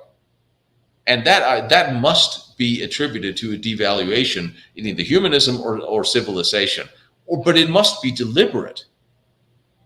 Because if you keep adding on bureaucrats and hiring more and more people to oversee the overseers who's overseeing everybody else, and they all need to get paid. The 16 5-year studies that they have to do before they even put a shovel into the ground. Obviously, you can't rebuild your garage without waiting for the permits, and that takes at least a year to get. Yeah. I mean, you can't start rebuilding your house in the same time it took to build one of the bridges spanning the Rhine. I don't know how long it took to build the Hoover Dam, but we couldn't build it today. We couldn't build the bridge of Brooklyn today. Oh, the permits. Oh my God. Oh, we can't do that. Liability studies. It's like sometimes we just need to do things. We need to stop. Railroads nationwide. Could you imagine trying to pull that off in the modern day? I mean, I would love to, because we built this amazing infrastructure in England, presumably Canada, in the 40s and 50s that worked, and then we didn't do anything to it ever since. We just left it. Now the price is coming back. And now you go like, well, okay, if there was a politician in the 70s who said, well, we need to build a dam. This is not going to affect anybody until way after I'm dead and out of office. But it's the right thing to do. Yeah, his name might have been on the dam, and there might have been a lot more water in California. But you know what? There's no politician at that time. And No. now we have politicians who are trying to destroy our economic foundation and infrastructure, electricity and food supply. But they might get their names on things. They might get their name on the disaster they're causing. But this is going to take us years, not decades, to dig our way out of the damage that these people are doing and have been doing over the past couple of years. And that is truly terrifying from a human perspective. And that's the one thing that is really, really hard. And you never hear that brought up. You never hear it brought up in any debate. No one will ever look at a politician and go like, but is this the moral thing to do? Is this the right thing to do? The moral argument. Like even the moral argument is tainted because who's moral and which moral side, right? Like not it's tainted because this is the right thing to do. Well, okay. You sit me down with a politician, and they will all agree with me that yes, it's women and children and sex slavery and young boys, and let's not forget, it's so terrible that we have all these homeless, but it's so hard. Oh yeah, we don't have the finances for that. We don't have the budget. We don't have the And you won't have the moral argument with me. I will raise the moral argument and say you are immoral for not doing this. You are destroying people's lives just because you live in a mansion and you don't really see them every day. Doesn't mean they're not human beings with families who care. That they're an enormous price to the country or at cost. What is the moral argument against hunting down drug dealers? Anybody come up with them? Well, they're human beings. We can't kill. Really? They're killing thousands, hundreds of thousands of just Americans. They're killing people all over the world every year. Not to mention just the ones who die from the drugs, but also killing them and in the way they do business. Will you give me a moral argument why we can't hunt these people down and stop them? Why can't we lock up serial rapists permanently? Well, human rights. Oh, what about the rights of the women? Yeah. I mean, have you followed the grooming gangs in England and how inept the police have been handling that? Tens of thousands of young girls are being raped every year, still going on. And no one, we have a commission. We'll do a report. Oh, we found these people. Oh, they did terrible things. They should have done more. But they still have their job. They're still in business. The gangs are still raping young women, and the police officers who didn't do anything about it are still there. And some of the social workers are actually part of the gangs. Yeah. And nobody does a damn thing. Moral argument. It's like, when are we going to start doing the right thing? Not because it's hard, but because it's the right thing to do, and it needs to be done. Or, the other side to that is, when are we going to start doing the hard things? We need to start doing the hard things. Because we don't. We do the easiest way of doing something. That's the way we do it. We always jump over where the fence is the lowest. We always do the easiest. We never do the hard thing. And it boils down to everybody. In individual life, people, they don't really care anymore. I did a test at work in a place where other people work, and I noticed an electrician had been there, and there's this like empty spool sitting on the ground. I'm like, in the kitchen. I'm like, why is it? It's just lying on the floor. And I'm like, why is it lying there? And I thought to myself, well, I could pick it up and throw it out, because I always do. Let's see who else. There's 20 people working here. Let's see who else is going to do that. A week later, the damn thing's still sitting there. Yeah. People come and go and come and go. Nobody had the initiative to just do this. A simple thing, yeah. It's a simple thing, and it's like nobody has the wherewithal to look around and go like, why is this thing there? Why is, like I said, I was once married, and I'll come home and go like, why is that dirty dish sitting on the table? Why is it not in the dishwasher? Okay, so we'll just clean up because, well, it's there. It needs to be done. Yeah. And you can extrapolate that to any other part of life. Why did you not stop when you saw me backing up? Yeah. Is that hard for you? Why didn't you care? People don't have starting to not care, and working from home with everything digital, face buried in the phone, is we are literally eroding human nature by keeping people separated and Yes. away from each other and not interacting with each other. That is messing up the very balance of what a human being is. We're social creatures. We're flock animals. We want to be around other people. We want to interact, and our behaviors are modified in a positive way. I was you say behavioral modification. Arms and think, oh my God, that's terrible. Oh, that's just what the Nazis did. No, behavioral modification is what you do when you can interact with other people in a social, courteous manner without ending up stabbing them. I Yeah. mean, it's Well, walking into a grocery store, buying groceries without ending up beating somebody with a hammer. You know, it's just the yeah. small Well, things. Like, it's I go back to there are good things and bad things about everything. So let's take the yes, internet. The internet is great. It allows me in Canada to talk to you in the States like yes, this, right? But it also allows people who have a, you know, w- say things online that if you were face to face, there's no way in earth that's coming out of their mouth, right? no, There's no no, way you no, could, right? Like, no, it's not yeah, happening, right? And we don't have that check and balance anymore, where you learn, okay, no, well, I if I'm going to say something, I better be able to stand beside it, yes. because nowadays, well, I can just change my username and nobody will ever know it was me. And it gets better because let's say I want to I want to believe that something completely insane is correct. Well, I will start tweeting that this insane thing is correct, and then I'll hire a company to hire 1 million bots to support this. I'll hire another company to call all my politicians with robocalls that sounds like they're actually human beings, which you can Yeah. do now, to call all my politicians and leave voicemail after voicemail to support me in this insanity. Now it looks like me just because I have an army of millions of people behind me in this insane and hypothetical endeavor. That's and you look. It's interesting when you look at Musk and Twitter, and you think, well, you know, many of your accounts are fake.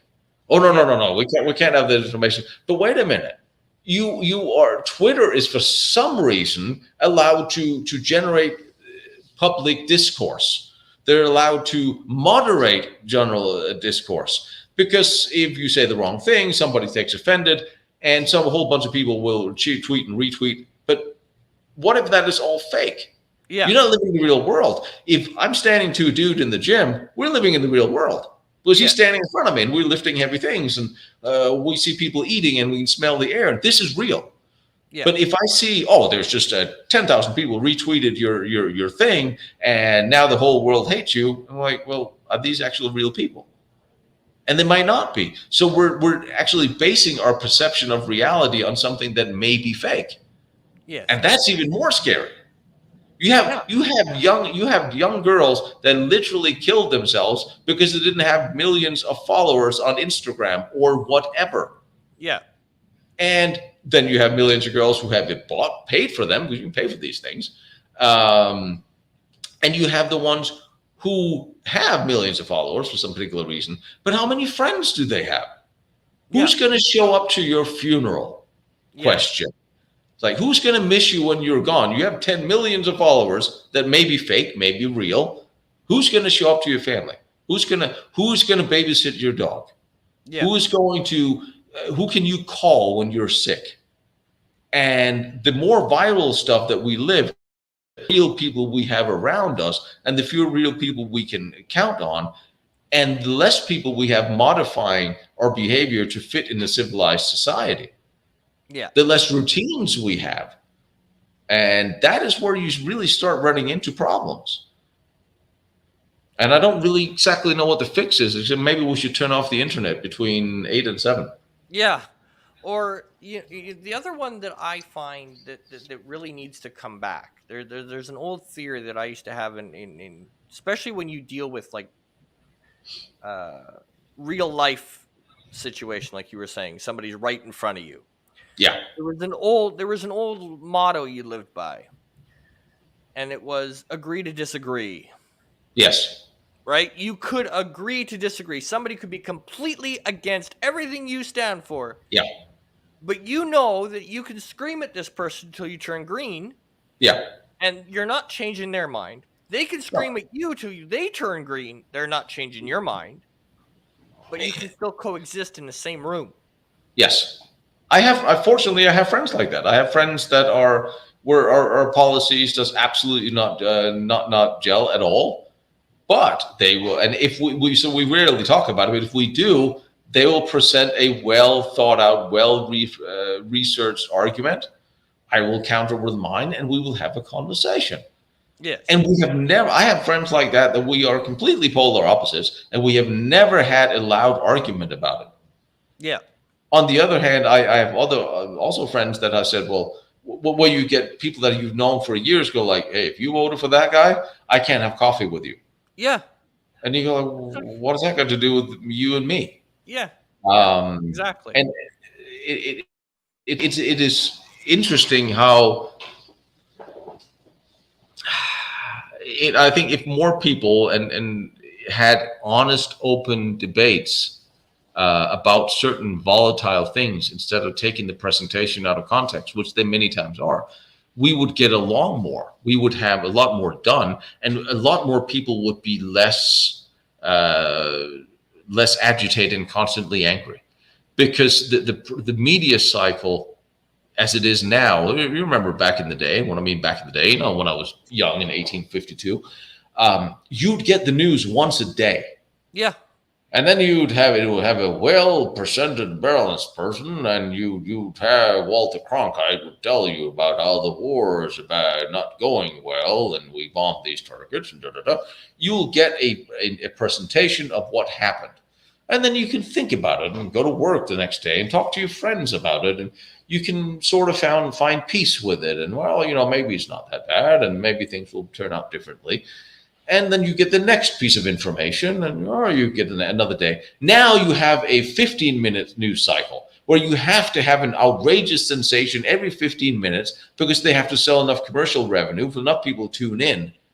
And all they do, in order to do that, you have to scare people, freak them out, give them some sort of sensation. And the only way to give people sensations nowadays is either outrageous, celebrity kills other celebrity, or the world is going to come to an end, or this guy is going to destroy your house, or something like that, which is now messing with people's psyche. They never have a time to reflect and stand back and go, well, is what I heard really true? Let me talk to some friends. Let me just research this. Let me look this up. Let me hear other opinions. No, because that's the next one. Pick up the phone and call Bob. I just heard this on the news. Do you think that the world's coming to an end with this giant meteor hurtling towards us? No, because in 15 minutes, there's another sensation. Now the Russians are coming. And in 15 minutes after that, the Chinese are coming. 15 minutes after that, the Republicans are coming. 15 minutes. Yeah. Yeah. People never get a break. Or I remember when a discussion, right, would be with two people who had a rough idea of what they were talking about. I'm not saying they went to university. I'm not saying they have degrees on their wall. I'm not saying, but they have looked into, they have read, they have, even if they're totally wrong, they have read whatever they're talking about, and they can give you a conversation that is longer than 15 minutes on a topic, whatever it is. Okay. Yes. Nowadays it's talking points. Once they run out of talking points, that's the end of the conversation. Yes. Because they can't go any deeper than that talking point. I mean, have you looked at political debates in any Western country lately? Like the one in England. It was like, oh, that's a nice tie he's wearing. Where did you get that tie? Well, that's a nice tie. Well, these shoes I just got. This is a political debate. Yeah. Who's going to ask them about, well, are you going to lock down the country the next 2 years? Are you going to start drilling for oil? Are you going to do the green thing? Nobody asks the hard questions because they get their questions in advance, and nobody can actually go, you know what, can we talk about something that actually matters? Can't do that because what actually matters will offend someone because they believe that from what they've heard, then they're right. and you can't, and it'll scare others. It will maybe alienate voters. So you can't talk about something that might alienate voters by actually No. you standing your ground, saying this is the right thing for the country to do. I know you may not like it, but we need to do this thing. It's going to be hard. It's going to be expensive, and we're going to all have to pull together and get it done. And our country will come out on top. If we don't do it, we're going to sink. Yeah. No, you can't do that. You have to talk about No. fluffy puppies. Here, look, puppy, baby. My shiny new tie. You talk about things that doesn't matter, or you give them a 10-second soundbite. And if you actually, you never see any politicians take unprepared questions because they can't answer No. them. And now, okay, I'll take the devil's advocate and take the other side of that. If you're running for president or senator or governor, or a significant job that encompasses a whole state or a country, okay, for you to have enough knowledge about everything to be able to answer every question based on facts that you know.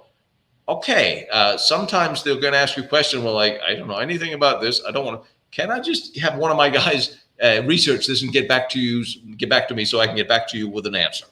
And I accept that. That's fine. Sometimes I get questions like, I don't know anything about this.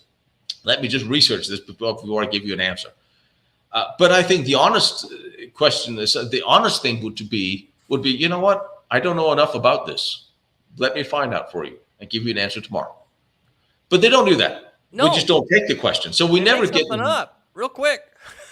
Exactly. Like, and it's so we're looking at people who are not great. But again, if I think the founding fathers in this country, I think the politicians 100 years ago, I think they knew more about how to govern their country than the politicians do today.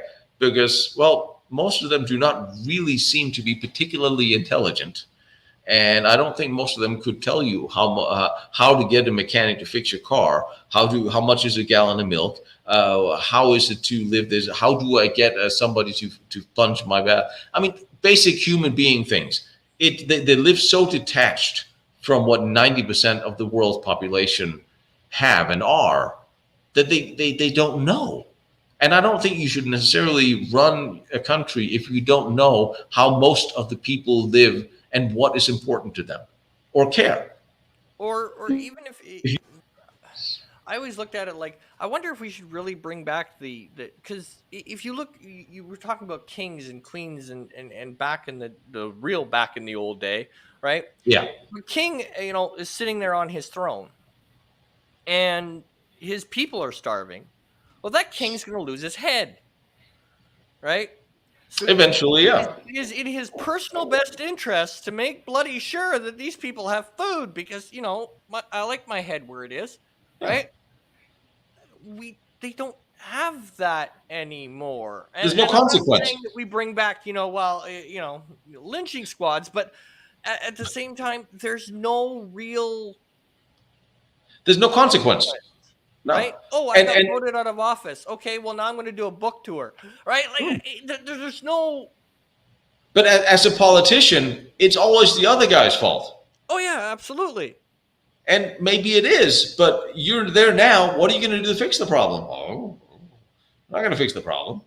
No. It's always the other guy's fault. And it's interesting, when Stalin was starving the Ukraine in 1932, 33, having had a third of the Ukraine's population was starved to death and deported. He took all of the grain, including the seed grain, and brought back because they had to spend the seed grain because they couldn't fulfill the quotas that the Communist Party of Russia and then the installed Communist Party of Ukraine demanded.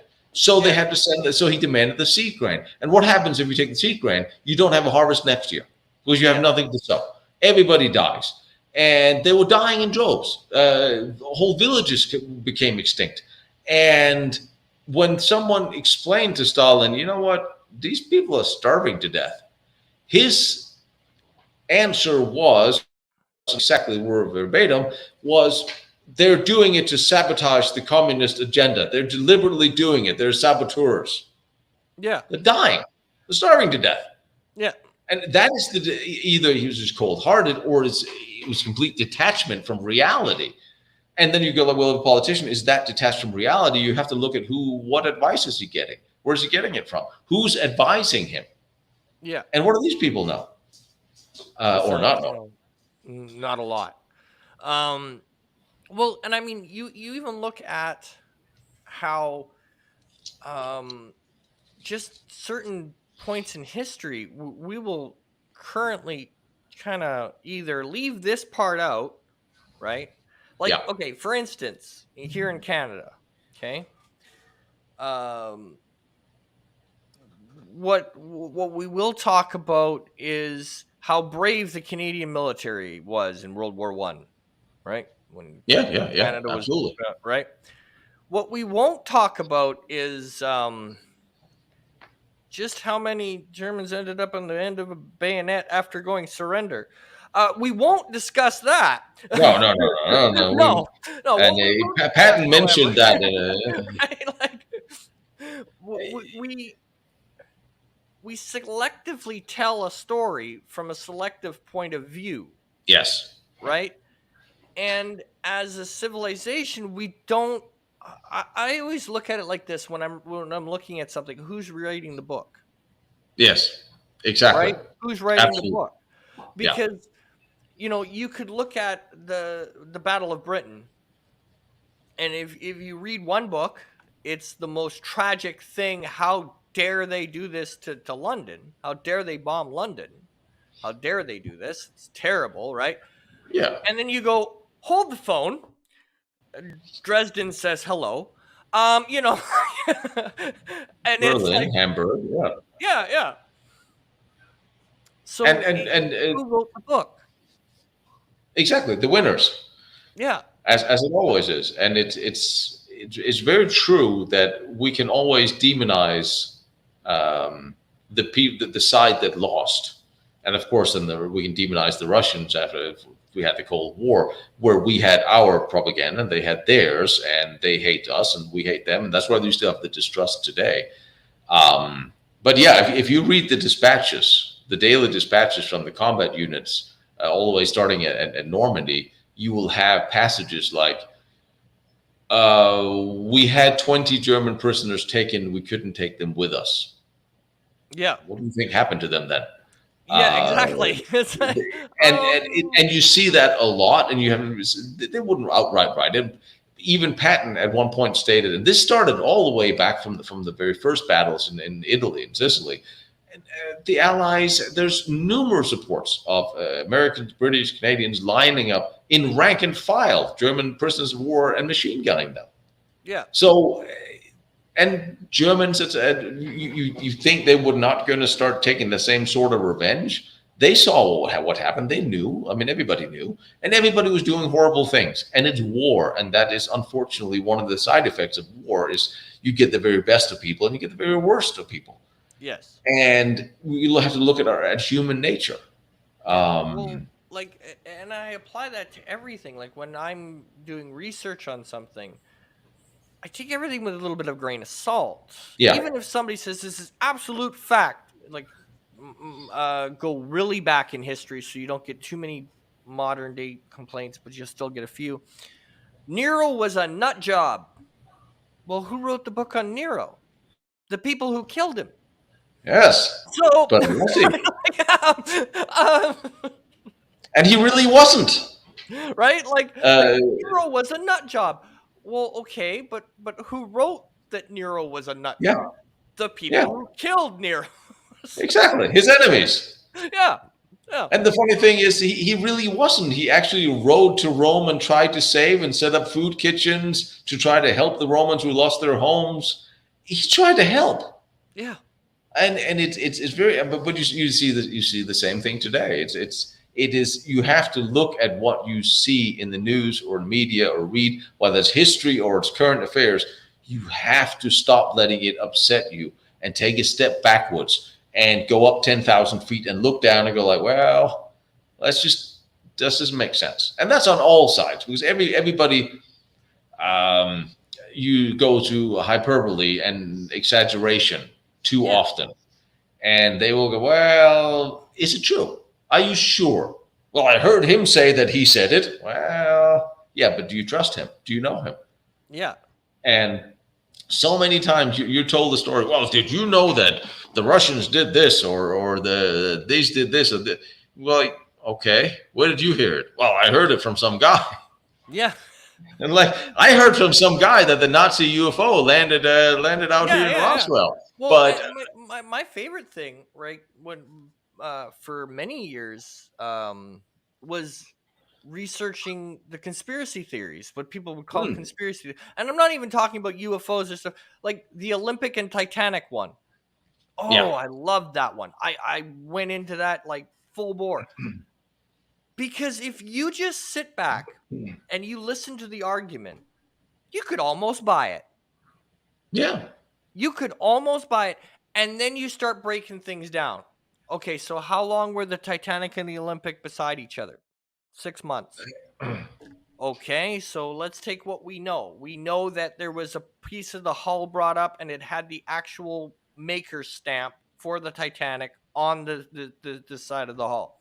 So you're telling me in 6 months they were able to change all of these markings that were put on every aspect of that ship had the marker.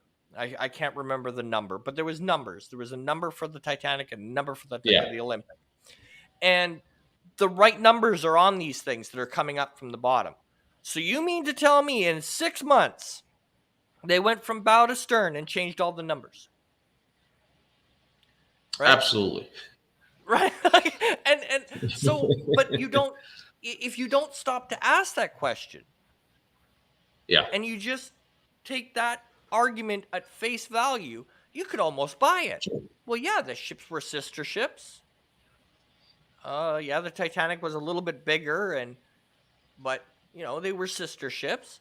So yeah, you could make the yeah, other one look like it and just paint Titanic on the side of it Olympic, and nobody would know. You're right. But there are differences, portholes. There are other stuff like that, and it's like, okay, but the minute you start going past the surface, your argument loses ground. yeah. The problem I is, mean, we're not willing to go down below the surface anymore. but haven't we stopped teaching critical thinking? Well, pretty much. Yes. And it's like, no, don't believe it. Believe everything you say. Believe everything we say because we say it. Yes. No. Every time I hear, it's the famous, like, trust me, I know exactly what I'm doing. Okay. That's usually the most terrifying thing anybody can say, especially if it's an officer. Uh, did I say that out loud? We are the Germans. We know exactly what we are doing. We come in peace. Uh,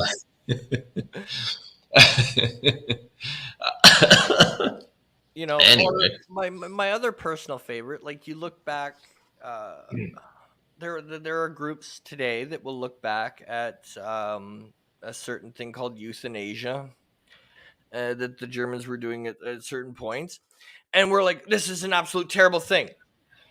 And then what they forget to mention, and what they don't mention, is there was scientists and medical staff in the United States saying we need to make that our example. Right? yes. Like it No, was no, like no. they were in awe of Well, how great they were doing this at the time. no, but if you go further back, you'll find that, okay, not euthanasia as such, but you had sterilizations went all the way back to the 19th, to the turn of the century here in America. We Yeah, were sterilizing alcoholics and insanes and a whole lot of criminals. yeah, We were sterilizing, and that's one of the places where the Germans got the idea from. yeah, Reservations, concentration camps. Where did that get idea from? It's not like the British did that in Africa way before the turn of the century, or we did it with the Indians. I mean, we're back to human nature. People yeah, do things, but we cannot just say we can't do something for 100 years and then the Nazis show up and go like, "Oh, look at these terrible people! Look at what they've done." Like, yeah, yeah, but we did it too, and we did it before they got here.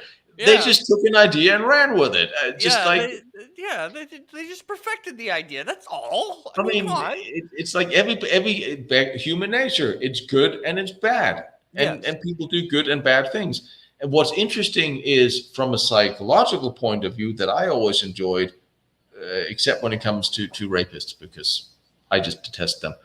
Yes. Try to understand why people do what they do. Yeah. Try to understand why bad people, and people, they always, I sometimes see when I do my series on Goebbels or Hitler and Himmler, and they try to go through their life and their childhood and what they went through, and try to break that down. I always think it's important to understand why people do what they do, and to do that, you need to understand where they came from, what was their stimuli, what were they reinforced in believing was correct. Yeah. And if you look at the and I always say, well, I sometimes have, back in the day, I've taught women how to shoot in self-defense, and they always say, I couldn't kill anyone. I said, yes, you could, if Yeah. your motivation is correct, is there. Yeah. Oh no, I could never do it. So if your life is in danger, don't you think you could? Well, I don't know. Do you have a daughter? Yes, I do. If your daughter's life is in danger, do you think you could pull the trigger? Yes, I could. It's all about motivation. If Yeah. someone tells someone your name, and that's one of the problems. We see the same argument now, where one side is saying that your nation is in danger because of these people, say the same thing as the Nazis have been doing to the Jews from, well, and it's not like anti-Semitism was a Nazi thing. It happened for hundreds of years, but they Yeah. jumped on the bandwagon and spent 6 years telling the country that it was in danger because of communists and Jews.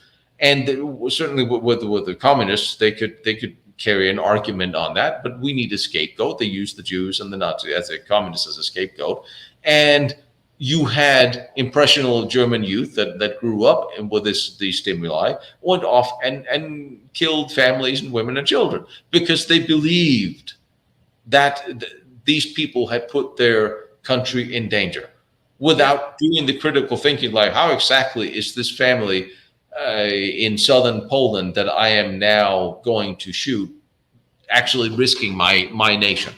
Yeah. Again, we're back to the critical. You see the same thing today, where some people are stalking justices' doors, and you have assassination attempts of judges and these things because they are rallying that, oh, these people are endangering your nation and your children. Yeah. And we have the same argument and alienation going on, and it is dangerous because Yeah. no one is calling the balances here. And Yeah. you Well, see it not only that, globally. but everybody is forgetting the time honored tradition of Fall Guy, Oh yeah, right? Like there's always got to be a Fall Guy, right? yep, And if you're being told that, well, it's all this person's fault, in all likelihood, they might have had something to do with it, yep, but right, like there's the ripple effect, right? So you need the Fall Guy, and as long as yeah. you can convince the people that this situation or these group of people or this way of thinking, even, it's still the Fall Guy it's still the Fall Guy theory. It's just changed.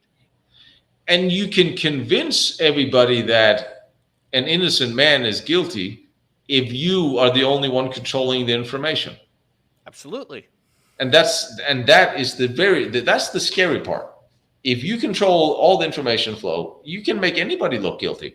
And it's the same thing as the argument is like, did you stop beating your wife? Yeah. Where do you go from this? Yeah, It's like exactly. you're always on the defensive, and no matter what you say, you're wrong, and you're going Yeah, to look bad. exactly.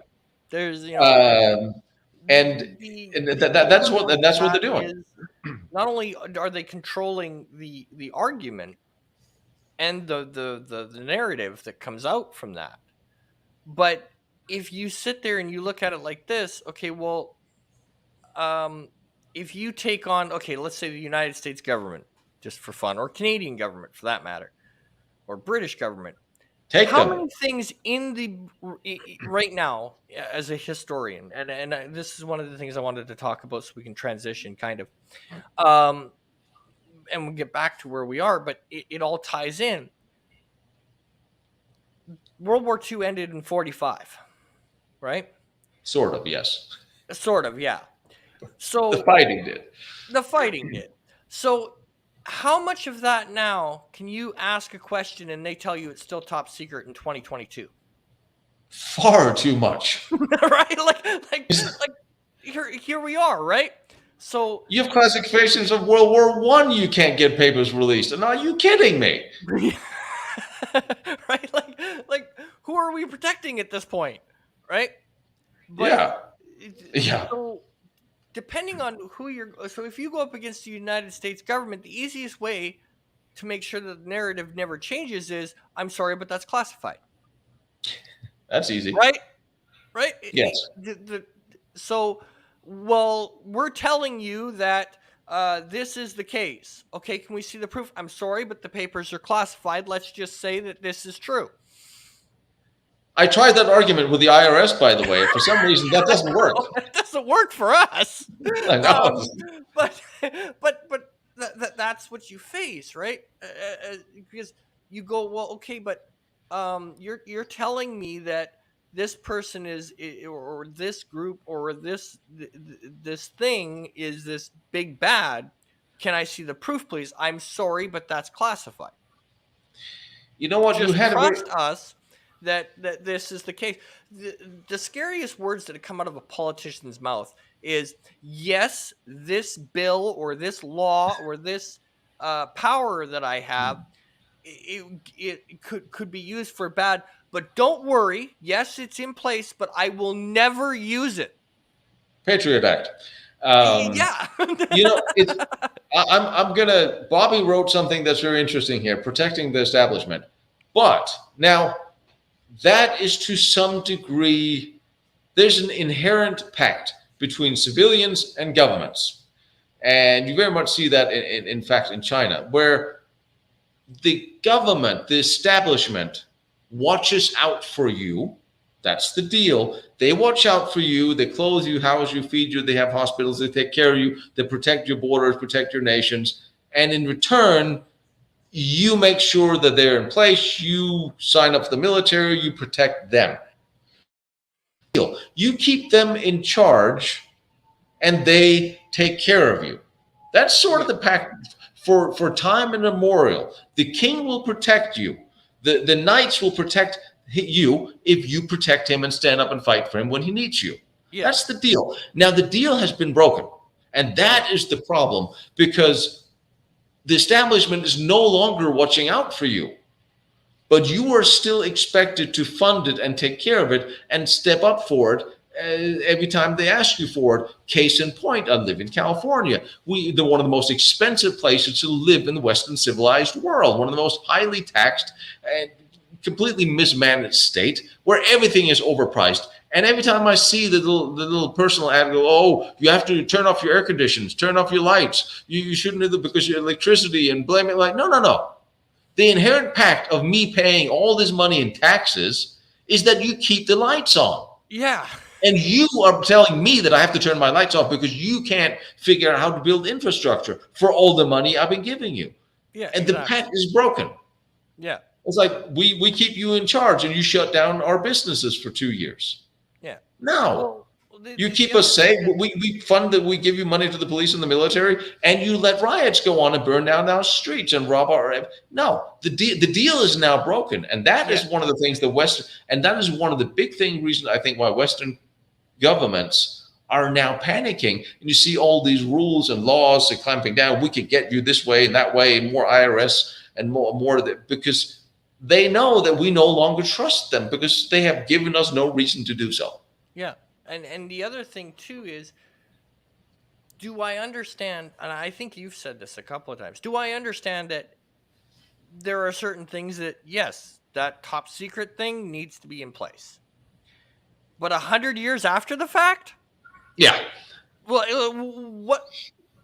Okay, I don't need to know the strategic defense systems of the United States right now. But if I'm asking what were the strategic defense systems in 39, what are you because then the inference is, are we still on the 39 plan? Right? Like, are we still running on the plan that was drawn up in 39?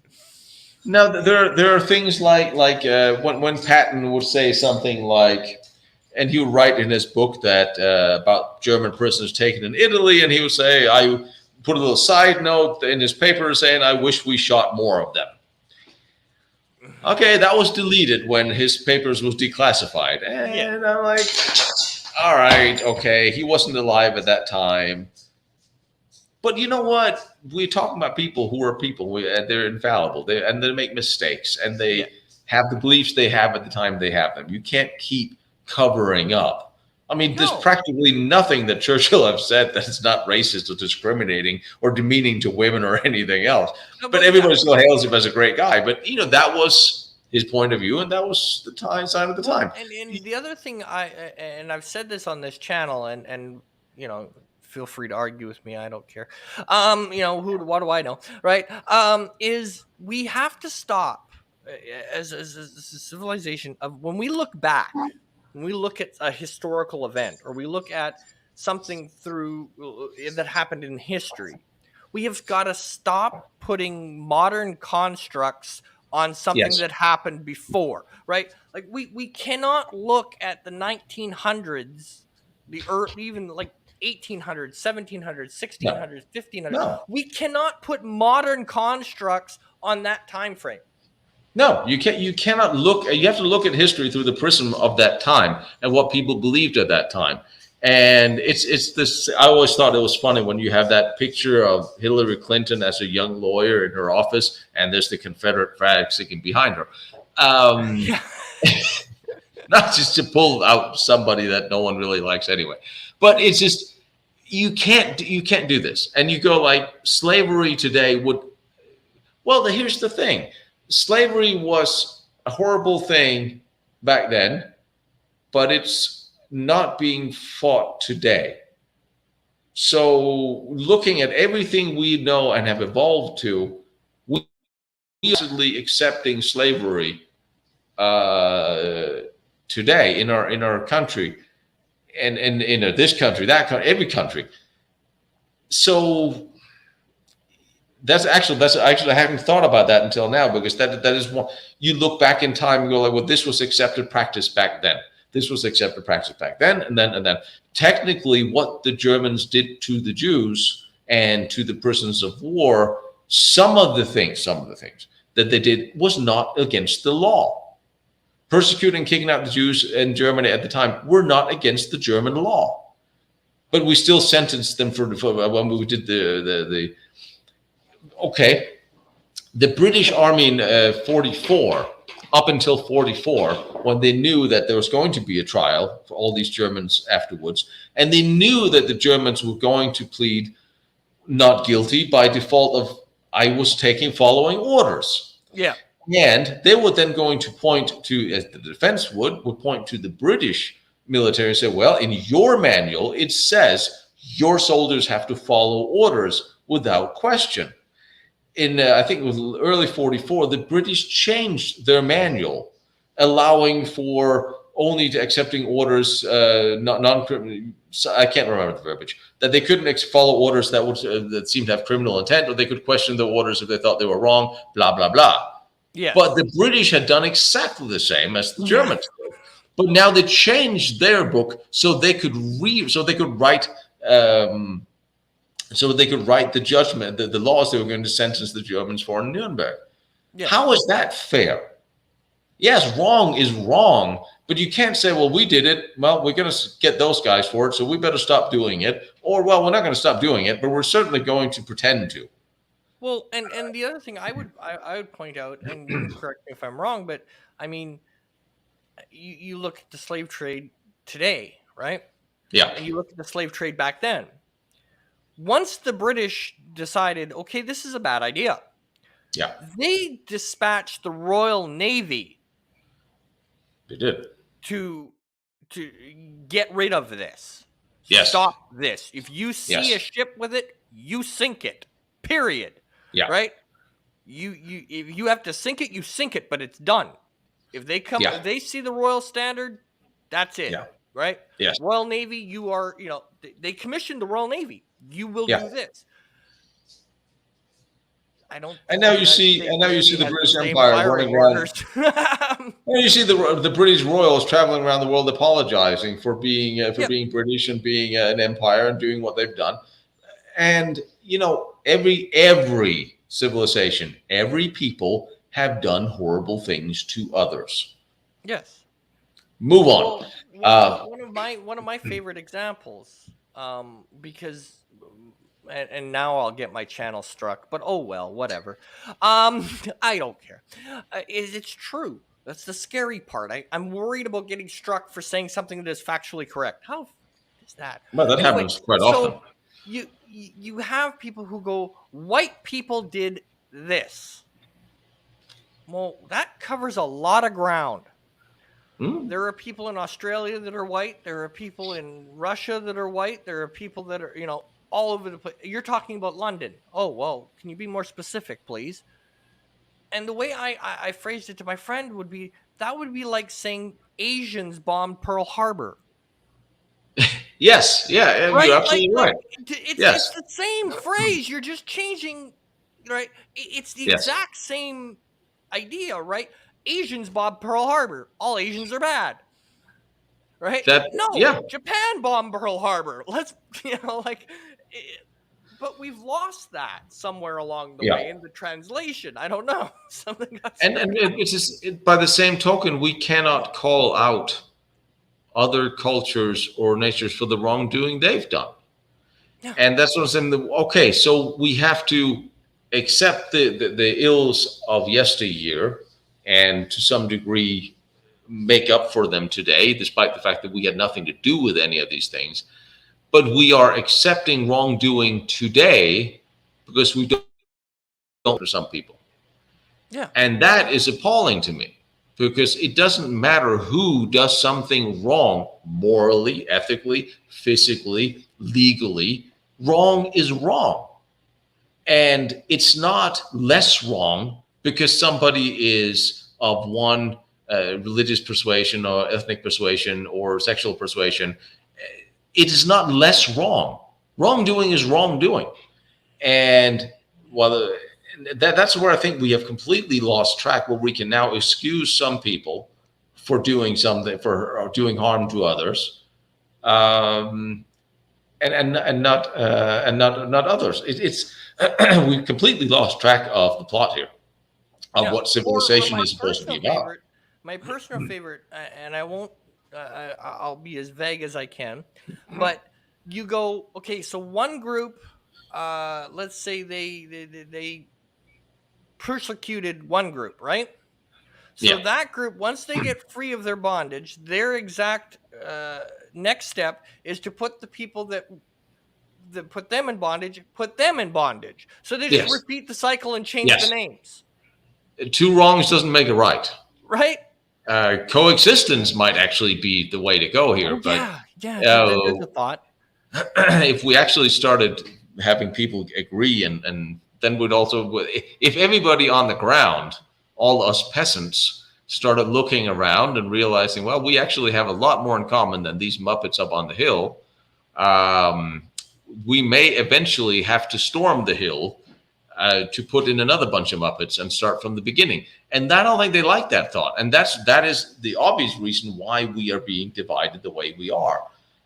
Because if we all were united and clear thinking and not scared to death of each other, Yes. then we could look at, well, who's actually to blame for this? Yeah. Well, like, Do for me, I always looked at it like this. One of the arguments I used to make was, you will get, like, the battle of the sexes, oldest time, man versus woman, right? So you'll have, well, women's groups marching, and, well, we don't want men involved. Why? It's what they're scared of. The people you're marching towards, that's what they're scared of. They yes, want that narrative. No, keep the men at home. Or the it's opposite. Keep the it's women one, at home, men only march, because now you've divided and conquered. yeah, yeah, If it's a and united front, well, now you're screwed. Or they're yeah, screwed. that's exactly right. And it's interesting how, but it's also that we're going towards the extreme, which is not helping the mainstream. I remember Putin once said, He was talking about a minority's wishes for Russia, and he said that was a very small percentage. And he said, I cannot run my country based on the wishes of 1%. I have to run it based on the wishes of the 99% or what's good for them. And Yeah. I'm not saying we should alienate any small No. percentage, but we cannot have a 1% group be the overall agenda of the entire nation. Yes. It can't be. And that's sort of where we really have gone wrong. You can't take a small minority and say they are now in charge. Well, we have taken a small minority and put them in charge of the majority. That's what we have going on in Washington. I guess that is, yeah, that's exactly what I guess we're doing, but we're doing it wrong because we are now disenfranchising the majority, Yeah. and Well, that's not sustainable, and it's not sustainable for them, and they should know this. And I don't know. There seems to be this urgency of panic over Western politicians and media to clamp down on everything and impose all these various avenues of control. And it seems like, are you worried that what you have done is coming back to roost?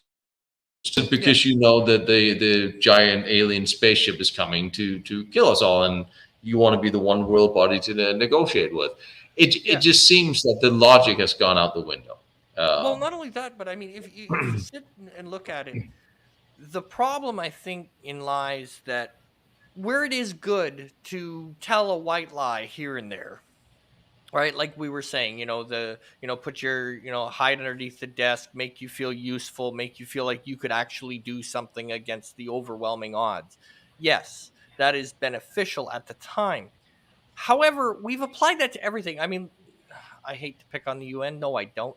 no, Um, you don't. you look, you look at the UN. It's so hilarious because you will get this talking point: one country, one vote. No matter how big, no matter how small, one country, Yeah, one vote. Right? That's the yeah, marching order. That's the talking point. What they don't mention is the veto. yeah. Right? Like, Yeah. um, You don't get one veto per country. right? It's like there are five countries that matter as far as the UN is concerned. Yes, And so it doesn't matter if you get 100% vote on the damn thing. You better have all those five countries on your side. Because yes. if one of them goes veto, it doesn't matter what that vote was.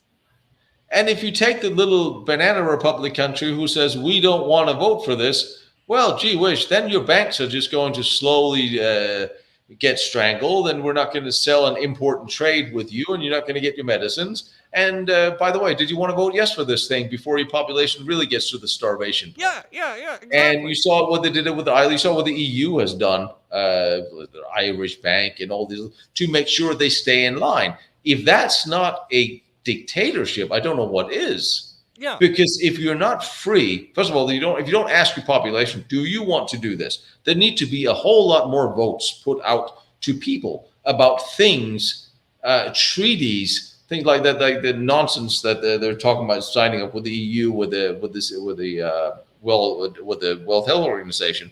Do you want to sign on to this, people? Yes or no? This should be the politicians' treaty. This should be something we should all have a say in if we Put can it on the actually get an ballot and see honest. how far it gets.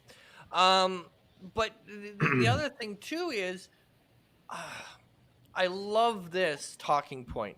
Well, a poll showed that 75% of the Canada supports this. Okay, Mm, how many people were uh-huh. polled? Well, 1,000. Yeah. What? Where? Right? We're Of what making demographic? policy on 1,000 people you poll that you called I at mean, Poland probably is, dinner time, and then you yes. went, yeah, gotta go now. Bye, click.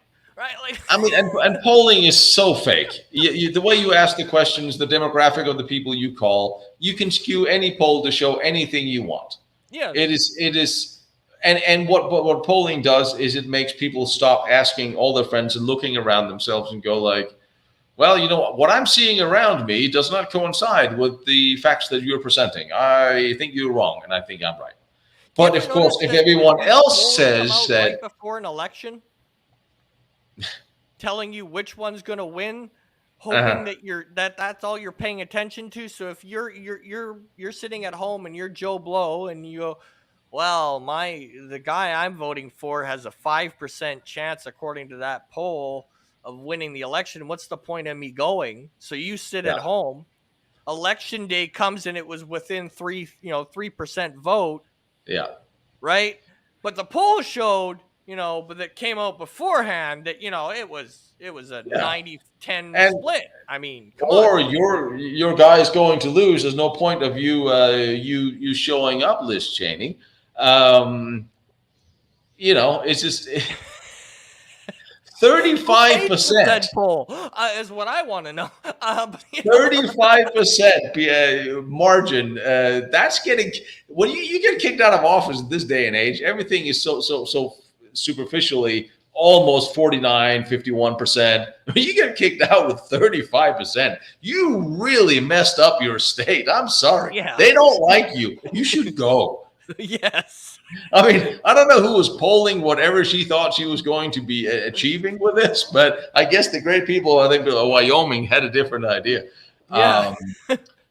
Also, it will not be long before I have to leave you Yeah. because, No problem. but Well, I think what we'll do is it's been 2.5 hours. That's kind of been our.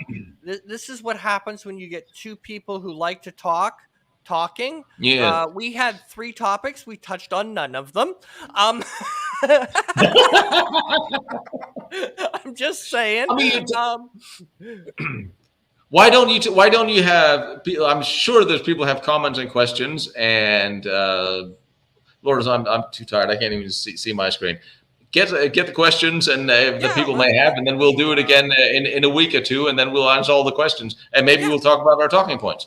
yeah. Because we had 3. We did? We went out the window about 5 seconds after we said hello. Yes, But, yes. like, And that was it's like before the we old went thing. live. Make the plan, cooperate the plan. Plan goes out the window. Start over. It's All kind of about the way it works. improvisation. All right, but yes, let's do it again in a couple of weeks, and then Sounds go good. over what I we will missed, take a which is look. apparently I'll everything. talk to a couple of the people that I know that were in chat, and we'll maybe I'll even create a spot on the Discord for History with R&R, and people can post in things there. And actually, that's what exactly I'll do. I will put within by the end of the day, I'll have a section in the History with R&R Discord. I'll put it in the social medias, all that fun stuff, Okay. and it'll be specifically questions to ask Tino when he comes back, and we'll go Outstanding. through those, and then we'll go there. We'll go from there. You So I got it. want to thank you for your time. It is awesome to have you. And like I said, this is what happens when you get two people who like to talk on a conversation. And it's one of the things that I really like about talking with you is I can just talk, right? It's Yes, not. Lord knows I can never shut up. They say the same thing about me. That's why I'm known as Rambling Canuck on another channel. That's why I'm divorced. I never knew when to keep my mouth shut. But with that, folks, I'm going to say thank you all, and we'll be back again real soon. And like I said, I'll have that all set up in the Discord, and I might even get Mrs. Canuck for those who don't have Discord. We'll figure something out. Maybe I'll run a couple of things on Twitter between now and then, and we'll simulate all the questions, and we'll have them for Tino the next time he's here. Yep. With that, Tino, anything you want to promote before we get out of here? No, I need to go to the bathroom. All right. With that, fair enough. With that. Oh yeah, buy my book and watch my movie. But what's wrong? Why haven't Canada bought my last war movie? What's wrong with you guys? Fix it. We're still figuring out which parts of the wars we're gonna admit we did. Well, we'll talk about Canadian and war next time. Yeah. All right. With that, buddy. Folks, take her easy. We're out of here. You too, buddy.